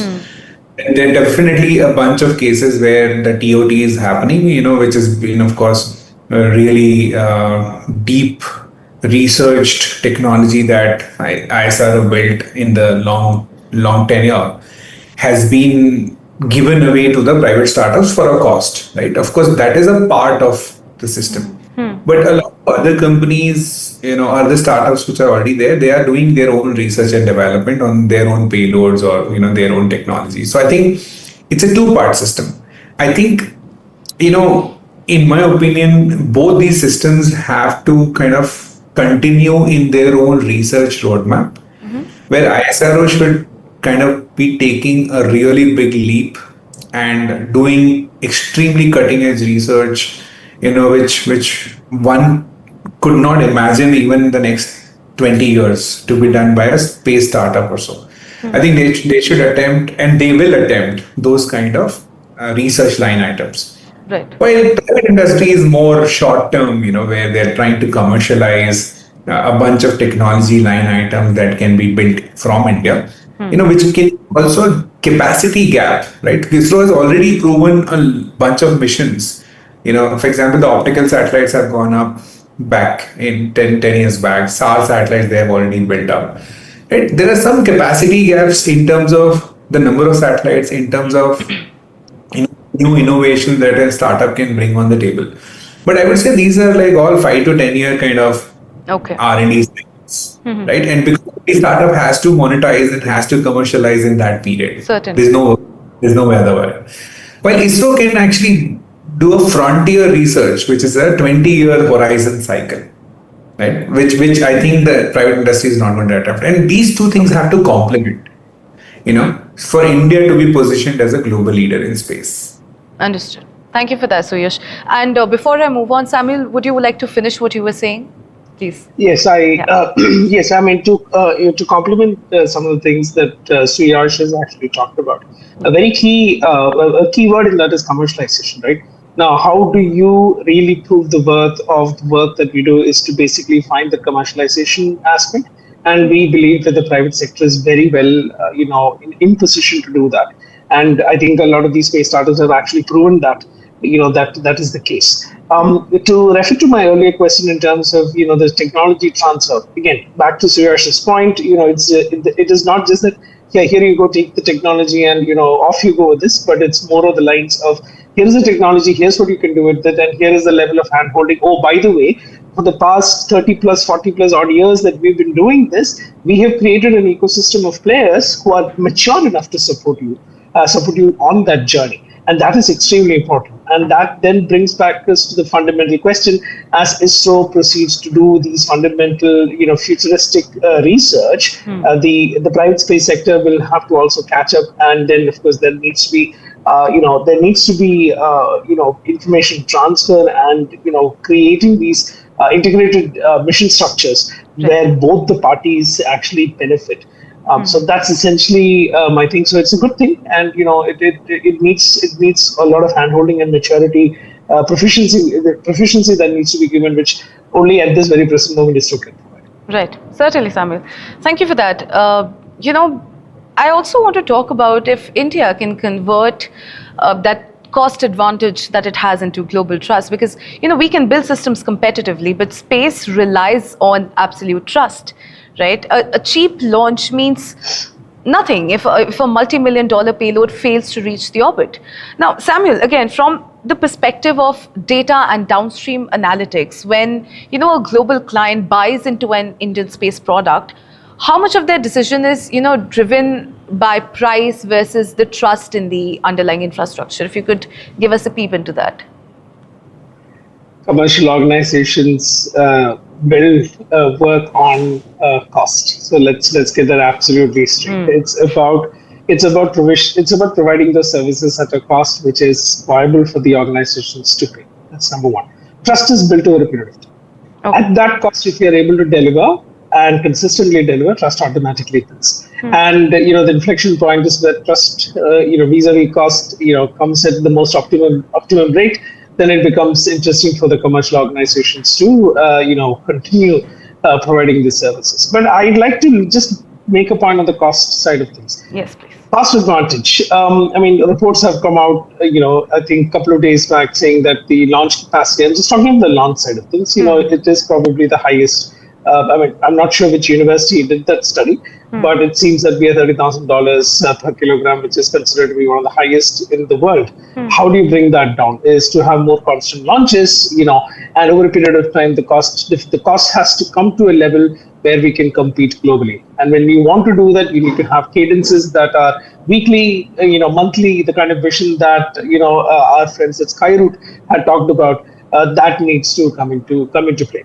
But then the downstream side, where most of us, like for example, Viomic and all of us operate, downstream is a very mature industry. There are technologies that are there. There are many companies, in India that still does downstream work at fantastic cost points that international customers actually subscribe to. Now imagine layering, more intelligence on top while maintaining that cost structure. That would be, that would be a very attractive point. And this is the kind of conversations that we are having with our customers, both nationally and internationally. Right. So it is a scale. Over a period of time, the inflection point will come maybe in about 3 to 4 years. This is at least my assessment. Understood. So Yash, you are launching complex satellites, right? What must Indian hardware startups prove, in terms of flight heritage and reliability before, these global and international customers entrust them with these mission critical payloads? Do you think we can retain our cost advantage, while simultaneously building the global tier testing infrastructure? No, I think, see, from my viewpoint, I totally disagree with the fact that, Indian space industry will play on the cost advantage. I don't think so. Okay. I think we are building world-class IP, building a lot of things which is world's first. So we are not here to compete on costs with the other countries. We are going to be building world's first IP of its own kind. Because I think we are, at least in space as an ecosystem, ISRO has given us that advantage where we have the vendor ecosystem that can build space grade components and so on and so forth, right? So I think, pure play from a cost advantage perspective, I think probably some of us will be more expensive than others, when it really comes to buying a product. And that is something that everyone has to note. Unlike other industries, we are not talking about cost advantages at all. Okay. We are all going to play value proposition games. All right. Trust is definitely one point, but I think in space, trust is very binary. My rocket reaches orbit, which means you can trust me and it's visible to you. If my satellite is in orbit and still operating, you can trust me, it's visible to you. Can I launch a satellite, it can operate for a few days, it is visible to you and you can trust me for that. Okay. If I can give you an imagery that is really valuable to you, you can trust me. So I think trust is very transactional in space industry, and you can really validate anyone's product just like that. All right. Thank you for that very, very candid answer, Suyash. Yeah, and the only question here is, I don't think we will all play on cost advantages. It's going to be really cutting edge value. We might come at a premium by the way. Okay. Thank you again. That's a very, very honest answer. Thank you, Suyash. We also celebrated the fact that India has 440, if I'm not wrong about the number, 440 space startups. But at the same time, if you're being honest, only a fraction of them really possess operational products and, the recurring international contracts. Lokesh, my question is to you here. As someone building navigation constellations, what do you think is the, I would say, biggest bottleneck preventing Indian startups from, progressing from tech demonstrations to, actually winning these massive international contracts? So I think, first of all, even in the technology demonstration, we have a couple of bottlenecks. One of the biggest bottleneck of the space industry in India currently is the supply chain. Right? If you ask any space founder, like, what is the pain point for you? Like, they will directly come to this point of supply chain. We don't have enough supply, enough vendors in India to give us that kind of flexibility, right? To build it in a very fast manner, and we have to move very fast in this data age, right? We have to build products in less than 2 years, right? We cannot spend being a deep tech company, we cannot spend 5 years, right? What is being expected from a deep tech company that they will take 5 to 6 years, right? But at this point of time, let's say the global supply chain is very fragile. It takes years for some components to reach to us, right? I mean, if you're building a constellation, let's say we have to build 250 satellites. Now I have to build 250 satellites, and most of my components is coming from abroad. As in, for everyone, right? We all know, we can always say, like, we are 100% indigenous, building it in India and all those kind of stuff, but right? But the component, sub-level component, are coming from abroad.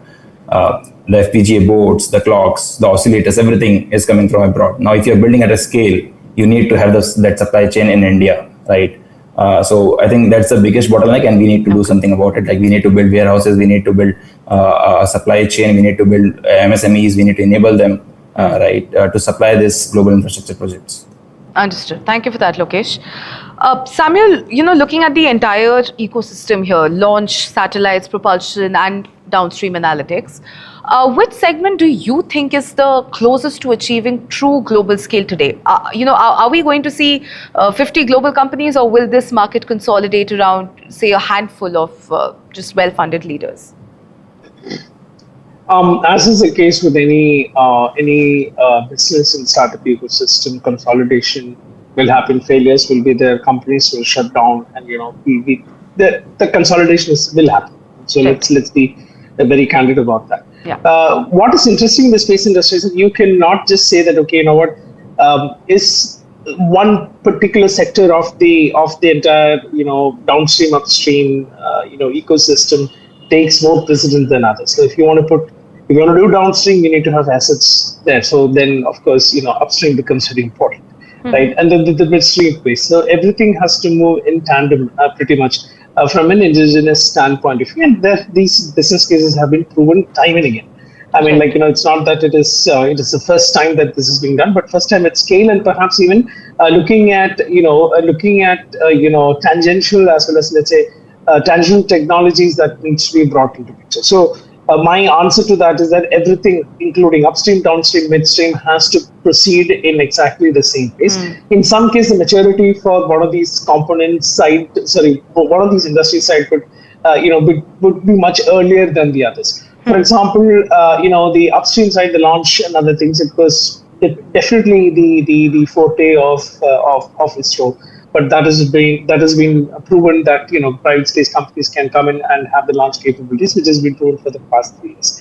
On the downstream side, from the application perspective, again, I'm feeling there is sufficient amount of organizations, private sector companies that are doing both national and international projects and products. They are positioning themselves across the world, and I think it's, at least from my biases that I have, because I work in the downstream space, there is a lot of maturity in that. What is interesting though is the capacity part of it, wherein if we want to go in and build more and more applications around it, the customer side of the business, the customer side, the paying customers, they are far few in between, and we have a very large dependence on the government kind of an ecosystem.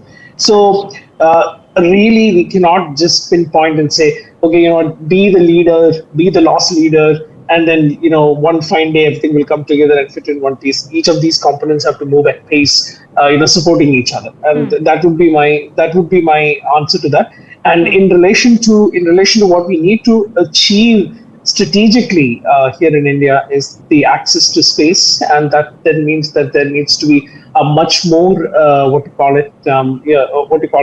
importance that is given to the upstream side of things, and that would really change the way we are positioned across the world. Certainly, Samuel. I also want to talk about the fact that space is incredibly capital intensive, and historically NASA or the DoD for that matter, they acted as I would say the anchor customer for companies like, say, a SpaceX.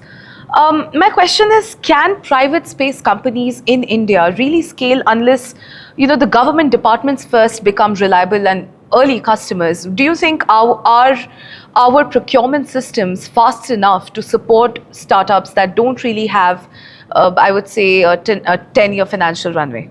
Samuel, the question's for you.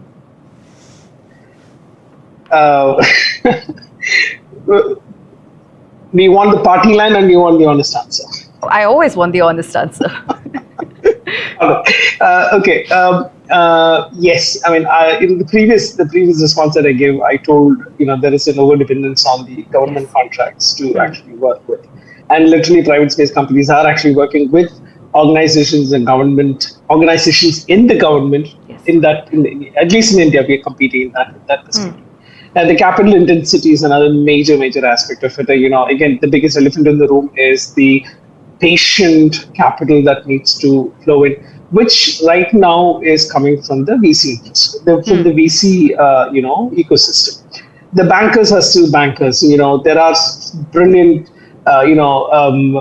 offers and brilliant schemes that are offered for supporting the space industry, but the bankers go back to the question of what is the asset that we can put in place so that we can enable this capital dream. And that is the chicken and egg problem that almost all the space companies, including us, we or at least including us, we have faced. Coming back to the point of in terms of sustainability, the decadal sustainability that is needed for companies like us, for example, to actually make a difference. Yes, the government sector is now kind of opening up. To be very frank with you, we've had really good interactions with them, and we've had sufficient support from this ecosystem.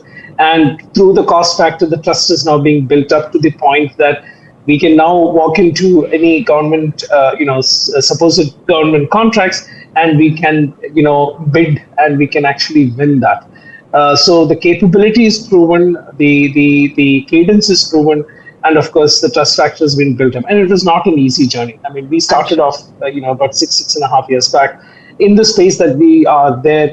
It was extremely difficult because it was kind of what they call it, a cartelized cocoon, so to speak, where it was very difficult to enter, but we have proven our case. And I guess that's the same with every other single space organization and the space startups in the country. So yeah, that's my response. All right, thank you for that, Samuel.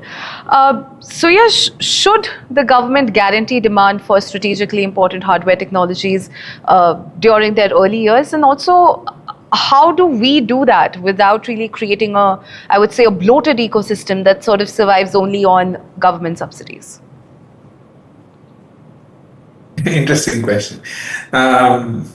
No, I totally agree that we have to, the government has to, and government is already, right, trying to be the first customer, and they are really opening up in every way, in every sector, in every department. And some of these strategic technologies have to be backed by the government. And I think they have taken definitely a good note of it. They are coming up with programs, like if you see IDEX programs in MOD, InSpace has come up with interesting technology adoption funds, right? So incentivization schemes, there are, different ways for them to procure products as well. I think it's also, the matter of, it is taxpayers' money, right? Yes. They also have to be very mindful of spending that taxpayers' money. So they're saying they are trying to de-risk that through incentivizing startups in a certain way. But they're also seeing that if the maturity level of the startups or the technology is going in the right direction, they want to really become the first few customers of that, right? I think that is already happening in motion, and the momentum is building up. We'll only see more and more in the coming years. Right. Does government become the only customer? No, I don't think. At least in space, it's a very dual use system, right? The same imagery can be, or satellite imagery can be used by an agricultural, use case. Can be also be used by anyone else, right? So there are multiple users of the same satellite imagery that one can bring up. Same in the PNT case, right? Lokesh is building PNT-based satellite. You use GPS on a daily basis on your phones, right? And if that can come from space, you're not a government player who's using that, right? So I think space will eventually find its feet on both the sides. It's on both the sides. It'll be the government use cases as well as the commercial use cases. I think the first few years have to be seeded and have to be led by the government. And I think they have taken note and they're doing it. Okay. So I guess the momentum has to be on both the directions. Initially, commercial will be slower, but government has to take the lead. Thank you for that, Suyash. Lokesh, do you mind sharing your thoughts as well on this? Yeah, I think I'm completely aligned what Suyash has told, right? I think the answer is pretty straightforward for this. Government has to break this cycle, right? So before a space startup get into the commercialization stage, government has to put in some money, be it as a customer or as a support, right? As a grant or as a loan. So in our case, right, we are building this constellation as I mentioned. Yeah. So and this is a very capex heavy business for us. And also in certain space applications, let's say if I take an example of Earth observation, you can launch a couple of satellites and you will see the revenue, as in you can sell the imagery and you will get the revenue out of 2 satellites or a few satellites. But in our case where we need to have a minimal viable constellation in place, so let's say I cannot get a significant amount of revenue if my, let's say 50 satellites are not in space, right? Now, government has to bring some kind of hybrid annuity model in these cases, right? They need to support a startup, not in just being as a customer, but also supporting in other ways, right? As I mentioned. Also, let's say for the adoption of the technology, right? You mentioned previously as well, like how we will win international contracts. Yes. So the government has to play a bigger role on these kind of facilitation. Right. So the credibility has to be set up by the Indian government itself. So let's say if I'm providing PNT signals, if my Indian government is not using those signals, like why would anyone else would be using those things, right? So the credibility has to be established first domestically, and then we have credible enough to sell our services in international markets. And so this is a very straightforward answer, so to say, that government has to play the anchor customer role. Certainly. Thank you for that, Lokesh. When Prime Minister Modi met with you all, he, I believe, challenged founders to make space technology useful on the ground as well, right? For agriculture, disaster management, urban planning. Samuel, your company, Mistio, sits, I believe, right at this intersection. Why do you believe haven't satellite applications achieved that sort of mass adoption across the Indian agricultural sector and insurance yet? And also, can Indian startups turn orbital data into decisions that a non-technical end user could actually trust and use? So the answer to that is that there is adoption, and this adoption is not something new. Again, I'm coming back to that point. What we are able to do is to do it at scale rapidly, yes, and then find more and more use cases around it, and then build products and applications around that. Case in point is some of the work that we have done in the livestock industry. Who would have thought, like, we're looking at space technology and linking that up to the livestock industry, not in India but elsewhere. That was primarily because the access to that kind of information was there, and then we were able to build that. If you look at the insurance sector, if you look at the banking sector, they are already using the space tech. For example, the precision navigation technologies that we are talking about, banking sector essentially, that is the fundamental infrastructure layer that they need to have, because it is all about timing, it's all about positioning, and it's all about how the networks operate based on that. On the other hand of the stuff, is, like, for example, banks are right now using satellite data to do risk management, of their loan portfolio assets. Reserve Bank of India is, in fact, coming up with a beautiful system that will help the financial ecosystem adopt space technology and Earth observation to look at financial risk and how that plays out over the next, the long-term horizon, the 30-year and the 40-year time window that we're talking about. So the adoption was there. There is more and more, knowledge that is being created, and more adaptation of those knowledge, pathways.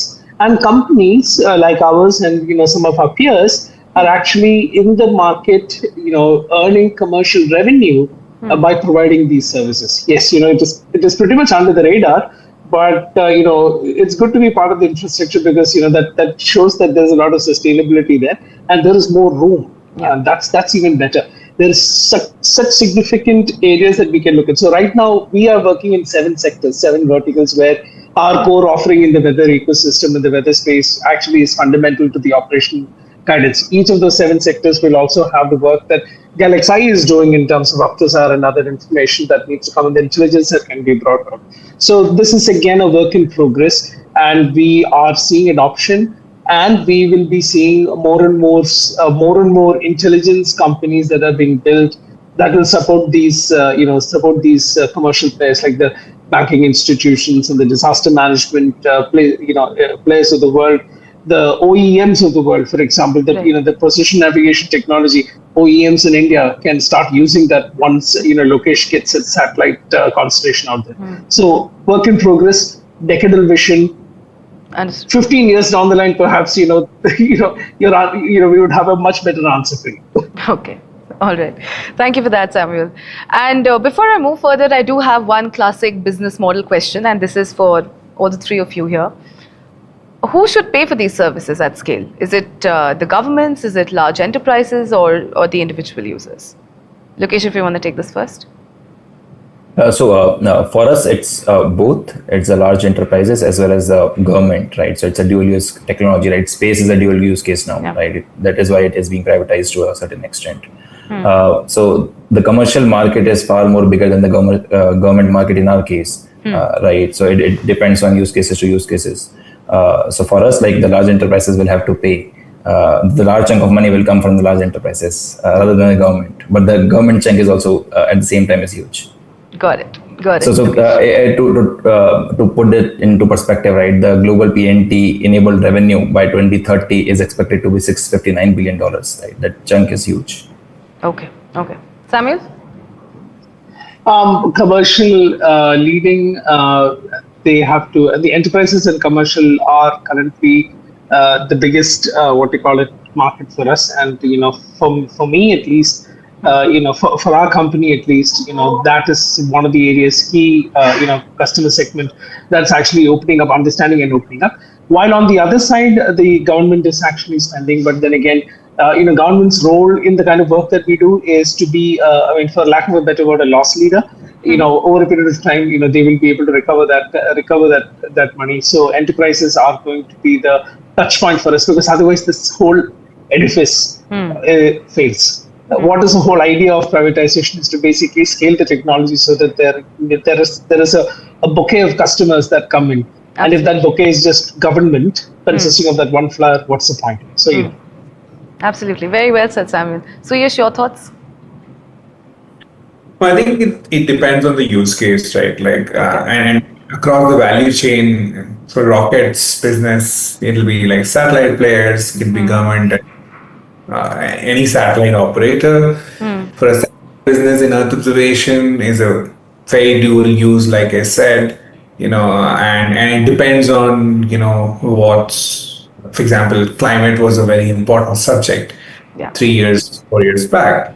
Now, geopolitics have become even more interesting subject now. And I think something else will happen in the next few years, right? So I think the budgets will move from one point to another, and you'll see the customers, the technology will change hands from one customer to another, and that's how it'll evolve. But I think the interesting thing about space, it's a very dual use technology. And, it's more like an Intel Inside, where the technology is kind of always going to be very perpetually relevant. The markets and the use cases will evolve. Okay. All right. Thank you, Lokesh, Samuel, and Suyash for that. I'll go back to the Prime Minister's vision of a quote-unquote aura, that he wants to attract space engineers and founders from across the world to Bengaluru and Chennai. Okay, so before we go to that, let's also be realistic here. Lokesh, can Indian startups compete with the sort of compensation and research freedom and infrastructure that is offered by, say, a US or the European space giants? What actually persuades an experienced aerospace engineer to sort of build their career here? I think for a talent, right, the opportunity is the biggest part, right, which they will follow.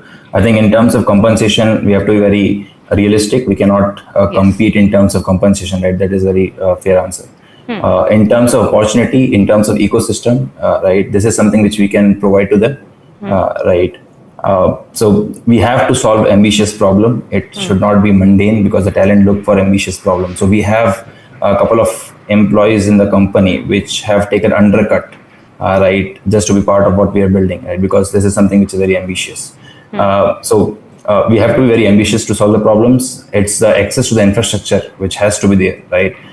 Because all these engineers, they are very fanatic about developing stuff, right? So we have to provide them that infrastructure, right? We have to get out of the administrative process and stuck into those kind of things, right? If I don't have infrastructure, then nobody will come to my place and develop something. Fair. Right. And in terms of innovation, like, we need to give them enough freedom, right? Which sometimes we don't give them enough, right? So I think that's the only thing which will attract talent. First is ambitious problem, right? Second is compensation. Also, like, we have to provide them some. We have to be competitive in some terms, but we cannot match the global numbers. And then the infrastructure is the biggest part, right? They need to have the facilities all around them to solve those problems. Right. Thank you for that. Thank you for the very candid answer, Lokesh. So Yash, space is deeply tied to national security, right? How does India welcome foreign talent in venture capital without really, I would say, losing domestic intellectual property and strategic control over its orbital assets? You know what, like, I think this question is more relevant to my founder, who actually pitched it in front of the Prime Minister, and, was called like Mehta, who said this and all, right? So I think he was more relevant for this question more than me.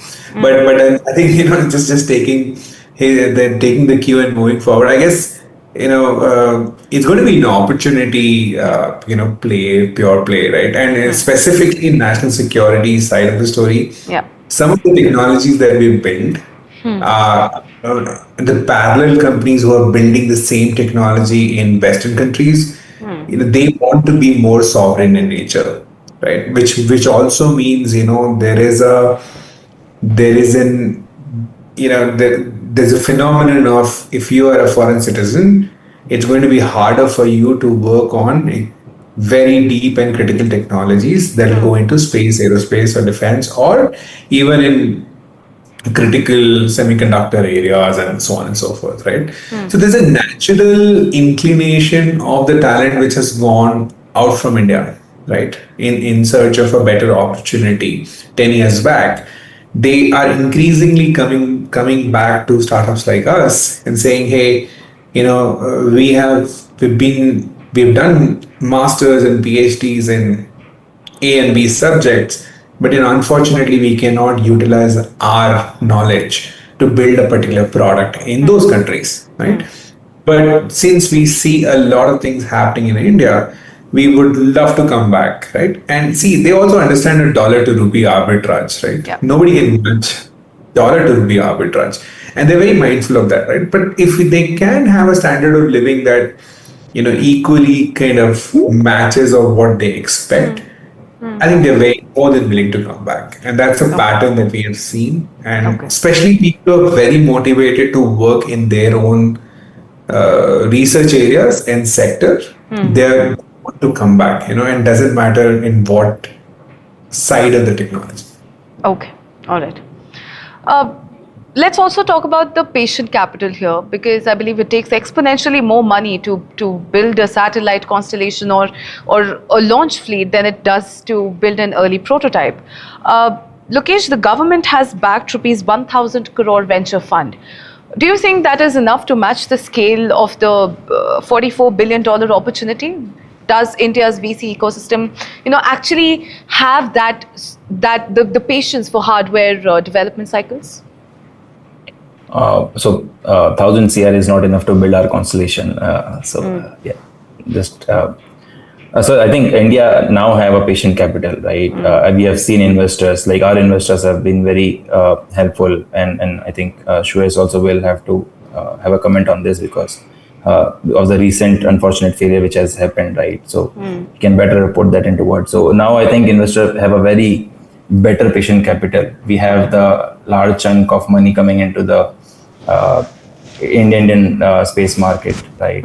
And they understand that deep tech will take some time. It will take around 4 to 5 years for us to get into that revenue stage, right? In terms of government support, I think government is coming up with a very lucrative schemes, right? You mentioned about 1,000 crores VC fund by in space, right? There is a similar RDI fund, Research Development and Innovation Fund, right, by the TDB. So which is a 1 lakh crores fund, right? So these kind of funds, and then again the TAF by InSpace, which is Technology Adoption Fund. So TAF has basically started, InSpace has basically started these funds, right, from when you are at a pre-seed stage to seed stage to growth stage, right? So government is taking into account of the different points at which the company will fail and what kind of quantum of money they will need. So we need more funds, definitely, to reach to the $44 billion economy and to $100 billion by 2040, the vision of the Indian government, right? We definitely need more money. Okay, all right. Samuel, what really happens when startups outgrow VC? Do we need new mechanisms like mission financing, long-term debt, or massive purchase commitments to sort of prevent founders from having to sell their IP overseas just to stay afloat? Again, flavor of the month problem is what it is all about. The idea is, let's get these building blocks in place. That's how I would look at it. Okay. So first we need the patient capital, right? The patient capital, I think that thesis is already true. Government is coming in with money, and as Lokesh has put, there are several sources that have opened up in the past years. So that's block one. Block two is are the investors, most likely, I mean, Sriyash is well placed to talk about that, where patient capital, which is a decadal patient capital. We're not talking 5 years. We're talking about people who want to be in the game for the next 10 to 15 years. And that is a fundamental shift of capital, because we've gone are the days where we want to invest money in quick commerce, but take that money, deploy it in deep tech companies and deep tech ecosystems, enable that ecosystem up, and a lot of these people are actually putting that kind of capital in. So these are the two things that we need to solve for now. Let's focus on that. The second part is what you're talking about in terms of deep purchase commitments. No one is going to commit deep purchase commitments at this very present moment, because we do not know what is going to happen 5 years down the line. We are certainly not sure what's going to happen a decade down the line. But there are certain indicators and pointers to which this is heading. So if there is a technology that is actually helping to reach its strategic objective, basically bet on that horse, make sure that, there is enough, what we call it, application side that will generate revenue so that this money can be then pumped back. And then, the classic VC structure. 5 years, we fielded questions where what is going to be a revenue 3 years down the line? Don't know. Let's put a 20x on what we have right now, and let's commit to that. I mean, that is a kind of play that will happen over the next few years for this ecosystem to really, fall in place. So this multi-decadal vision needs the first two building blocks to be in place within the next 5 years or so. I would say, 2032. By then, there would have been enough maturity in the market, enough capital that is coming back in, and enough strategic, use cases for these technologies to mature and deliver those results. And that is the patience, not just the capital, but also from a patient's perspective of the users will also need to come in. But your point is absolutely valid. Your point is very, very to the point. It's like, we need all the three, but it's a question of sequencing. If somebody goes in today and say, we're going to give you a deep purchase commitment of over the next 7 years, I would not buy it, because we know for a fact that will change. So let's not go down that path. Let's get the first two things in order. Let's get the maturity scale up. Let's ensure that the upstream, midstream, downstream, as per my earlier comment, each of them grows in that very same structure that we need. Let's sequence it properly, and then automatically the valorization will follow. Right. Thank you for that, Samuel. As we look to the future, we have to acknowledge the reality of physics here, right? Space innovation requires experimentation, and inevitably, a rocket will fail or a satellite will go dark. Lokesh, the question is to you here. When that major failure happens on the private side, will government and investor support remain consistent? And also, how should regulators really respond to failure without making experimentation sort of expensive per se? So I think I'm not the right person in the panel to comment on this. I think we have a better person in the panel to comment on this. Lokesh, I'm so sorry. I'll have to interrupt you that I'm not able to hear your audio. If you could just repeat what you just said. I'm audible now? Yes, perfect. Thank you. Right. So I think what I'm saying is we have a much more better panelist currently, right? I think, Suyash, if we can take this answer, that would be better. Sure. So, Yash, if you want to give your perspective on that. No, sure. I think, see, the failures are bound to happen in space. Exactly. Space is a classic example of 3 attempts and then the fourth happened, right? We as an ecosystem, and we're very fortunate, by the way, to be backed by the stakeholders, the shareholders, right, the government and the entire space industry who has supported us in the case, right? When Drishti kind of operated for a month, and then kind of have amidst an anomaly, we were not able to be in contact later. I think it was a classic case where we got heavily supported by the entire ecosystem, and I think it has to be consistent. Unless we try new things, we attempted something of world's first of its own kind, and we keep close. The learnings that we have are immense, right? If somebody can do it again, we are probably the closest people to do it again, right? And every kind of attempt and try will take you one step, probably 100 steps closer in space rather than one step closer, right? So I think those are the things that we should not be worried about. In fact, this is something that was also told by chairman in space to me, that you should be not worried about disclosing this. You go ahead and do it, and this is something that you really need to be proud of, that this was something which was attempted in space. And you have to be honest, and you have to kind of culturally, this is one fundamental thing where you can build trust from the space industry to the global players. And if you can disclose these kind of information, people will feel that, okay, you're honestly disclosing everything and not trying to kind of package it in a different way. Right. And I think it is going to be inevitable. We need to adopt these things. We need to be kind of accepting these steps towards the best thing, that's going to come in the next decade or so. Okay. If we fear failure, we will never try and push boundaries in space. Absolutely. Right?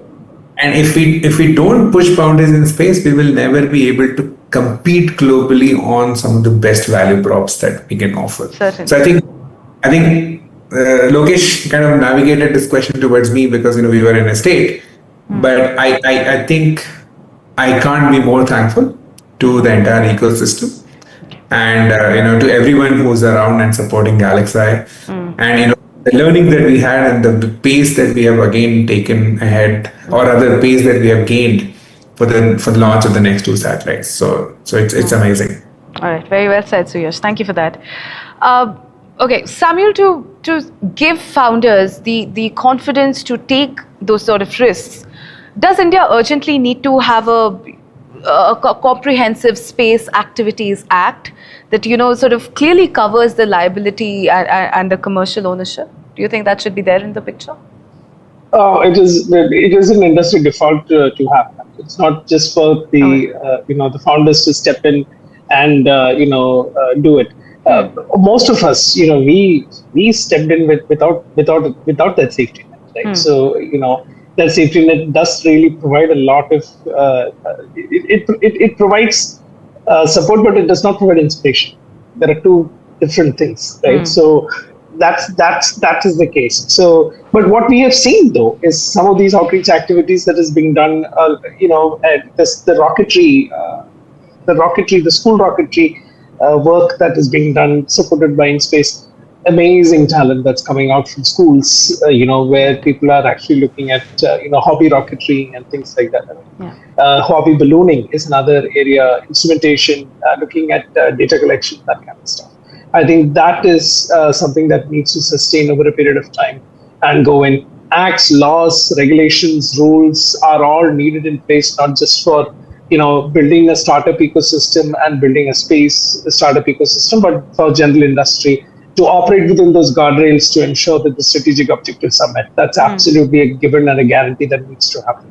The rest of the stuff is how do we inspire a growing generation of entrepreneurs, of talent to come in and take a step and say, you know what, this is what we are going to do, and go at it. That's basically the thing. And I think the Prime Minister's a comment, if I'm recollecting it correctly, is he basically said at that meeting, look at Atal tinkering centers, and build this into them so that the growing generations can actually start building small conceptual businesses that could potentially scale into large industrial complexes over the period of time.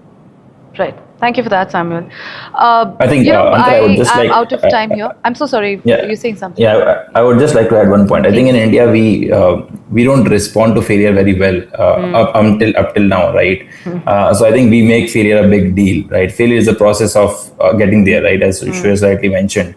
So it's a process of reaching 100 times much more closer to what it was intended to be. Right? It will trigger us to do better engineering with better precision and to come up with a better product.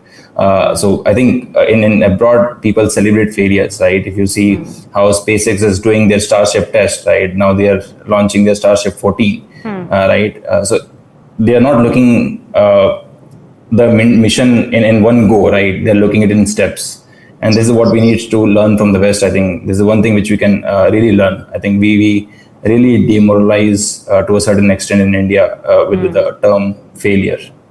Yeah, you're being quite, I would say, modest when you're saying that we don't take failure nicely. I think in India especially, failure is almost like he who must not be named. So you're very, very correct on that end. But yeah, absolutely, Lokesh, brilliant point there. If we are, actually, we are setting up ambitions of that scale for us, for the private space sector, I think failure is going to be part and parcel of it, and we need to be very, very open to it.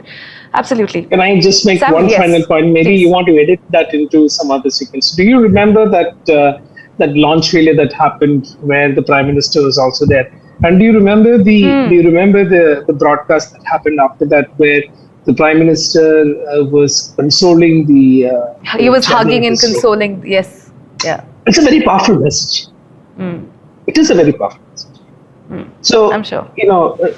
That's essentially what I just wanted to add. Yeah. Thank you for that. Thank you for that, Lokesh, Samuel and Suyash.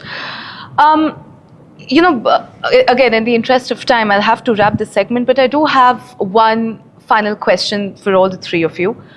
While we have spoken about the cost-effective part of this whole conversation, but having said that, India's private space economy now spans rockets and Earth observation and technologies that barely existed a decade ago. And surely we have come a very, very far, from where we started. A decade from now, will India be known globally as a country that builds space technologies affordably, or as the place where the future of space is actually designed? Because given the recent developments that have happened and this conversation that has just taken place, I think I would personally say that we are on the second option. But what do you gentlemen have to say on that? Lokesh, if you want to take it first. Yeah, I think from my perspective, I think India in a decade will become the global space leader. This is what I can say, and I'm not being very humble about it. The kind of startups which we are looking at right now, right? The pace at which we are moving. And India has a lot of problems, right? On ground, we have a lot of problems. And this is the opportunity where we can wrap this problem into an exportable space products, right? We can solve all this problem with the space development. So I think India will touch the corners where I think foreign West people have even not thought of those kind of stuff, because we really face those kind of issues in day-to-day life, right? And we have seen the examples of UPI reaching to all 100 crores individuals, right? Absolutely. So I think India will become a global space leader in next decade. Amen to that, Lokesh. Samuel? Piggybacking on what Lokesh had said, we have problems. We will package it, but we will solve it internally before we make it exportable. As I said, there are no leaders or followers in this entire thing. Again, it is a very gradual, well-measured, stepped process that really has to respond to the nation's, nation's requirements first before we even think about, let's bring, customer X or customer Y from internationally. A decade down the line, India will lead. If not the entire sector, but at least a couple of things in these, a couple of subsectors, we will be the leaders, and we hope to contribute towards that. All right. So yes, your thoughts. I think, it goes without saying, absolutely the ambition is to lead, be it subsectors or, in few categories, like Samuel said. I'm pretty confident we'll be subsector leaders, but, I think, going back to the example that Lokesh took from an UPI perspective, right? See, I think India should be leading globally by solving its own problems, rather than trying to solve for some other problems and then trying to make a technology around it, right? So UPI was our problem to be digitally kind of relevant as a country, and we solved for it, and now that product is going out. In space also, we have to find our own problems. It's not the race of launching 10,000 satellites. Race is to kind of cater to the use cases that will allow government to do governance, the use cases that will allow us to do national security, the use cases that allow us to allow our enterprise customers to really thrive. And in the process, we will build some infrastructure and technologies that will become globally relevant. So I believe in that, rather than saying, okay, somebody has built 10,000 satellites, maybe probably 1,000 were enough for us, right? We don't know. So I think we'll evolve on that and we'll lead with that. All right.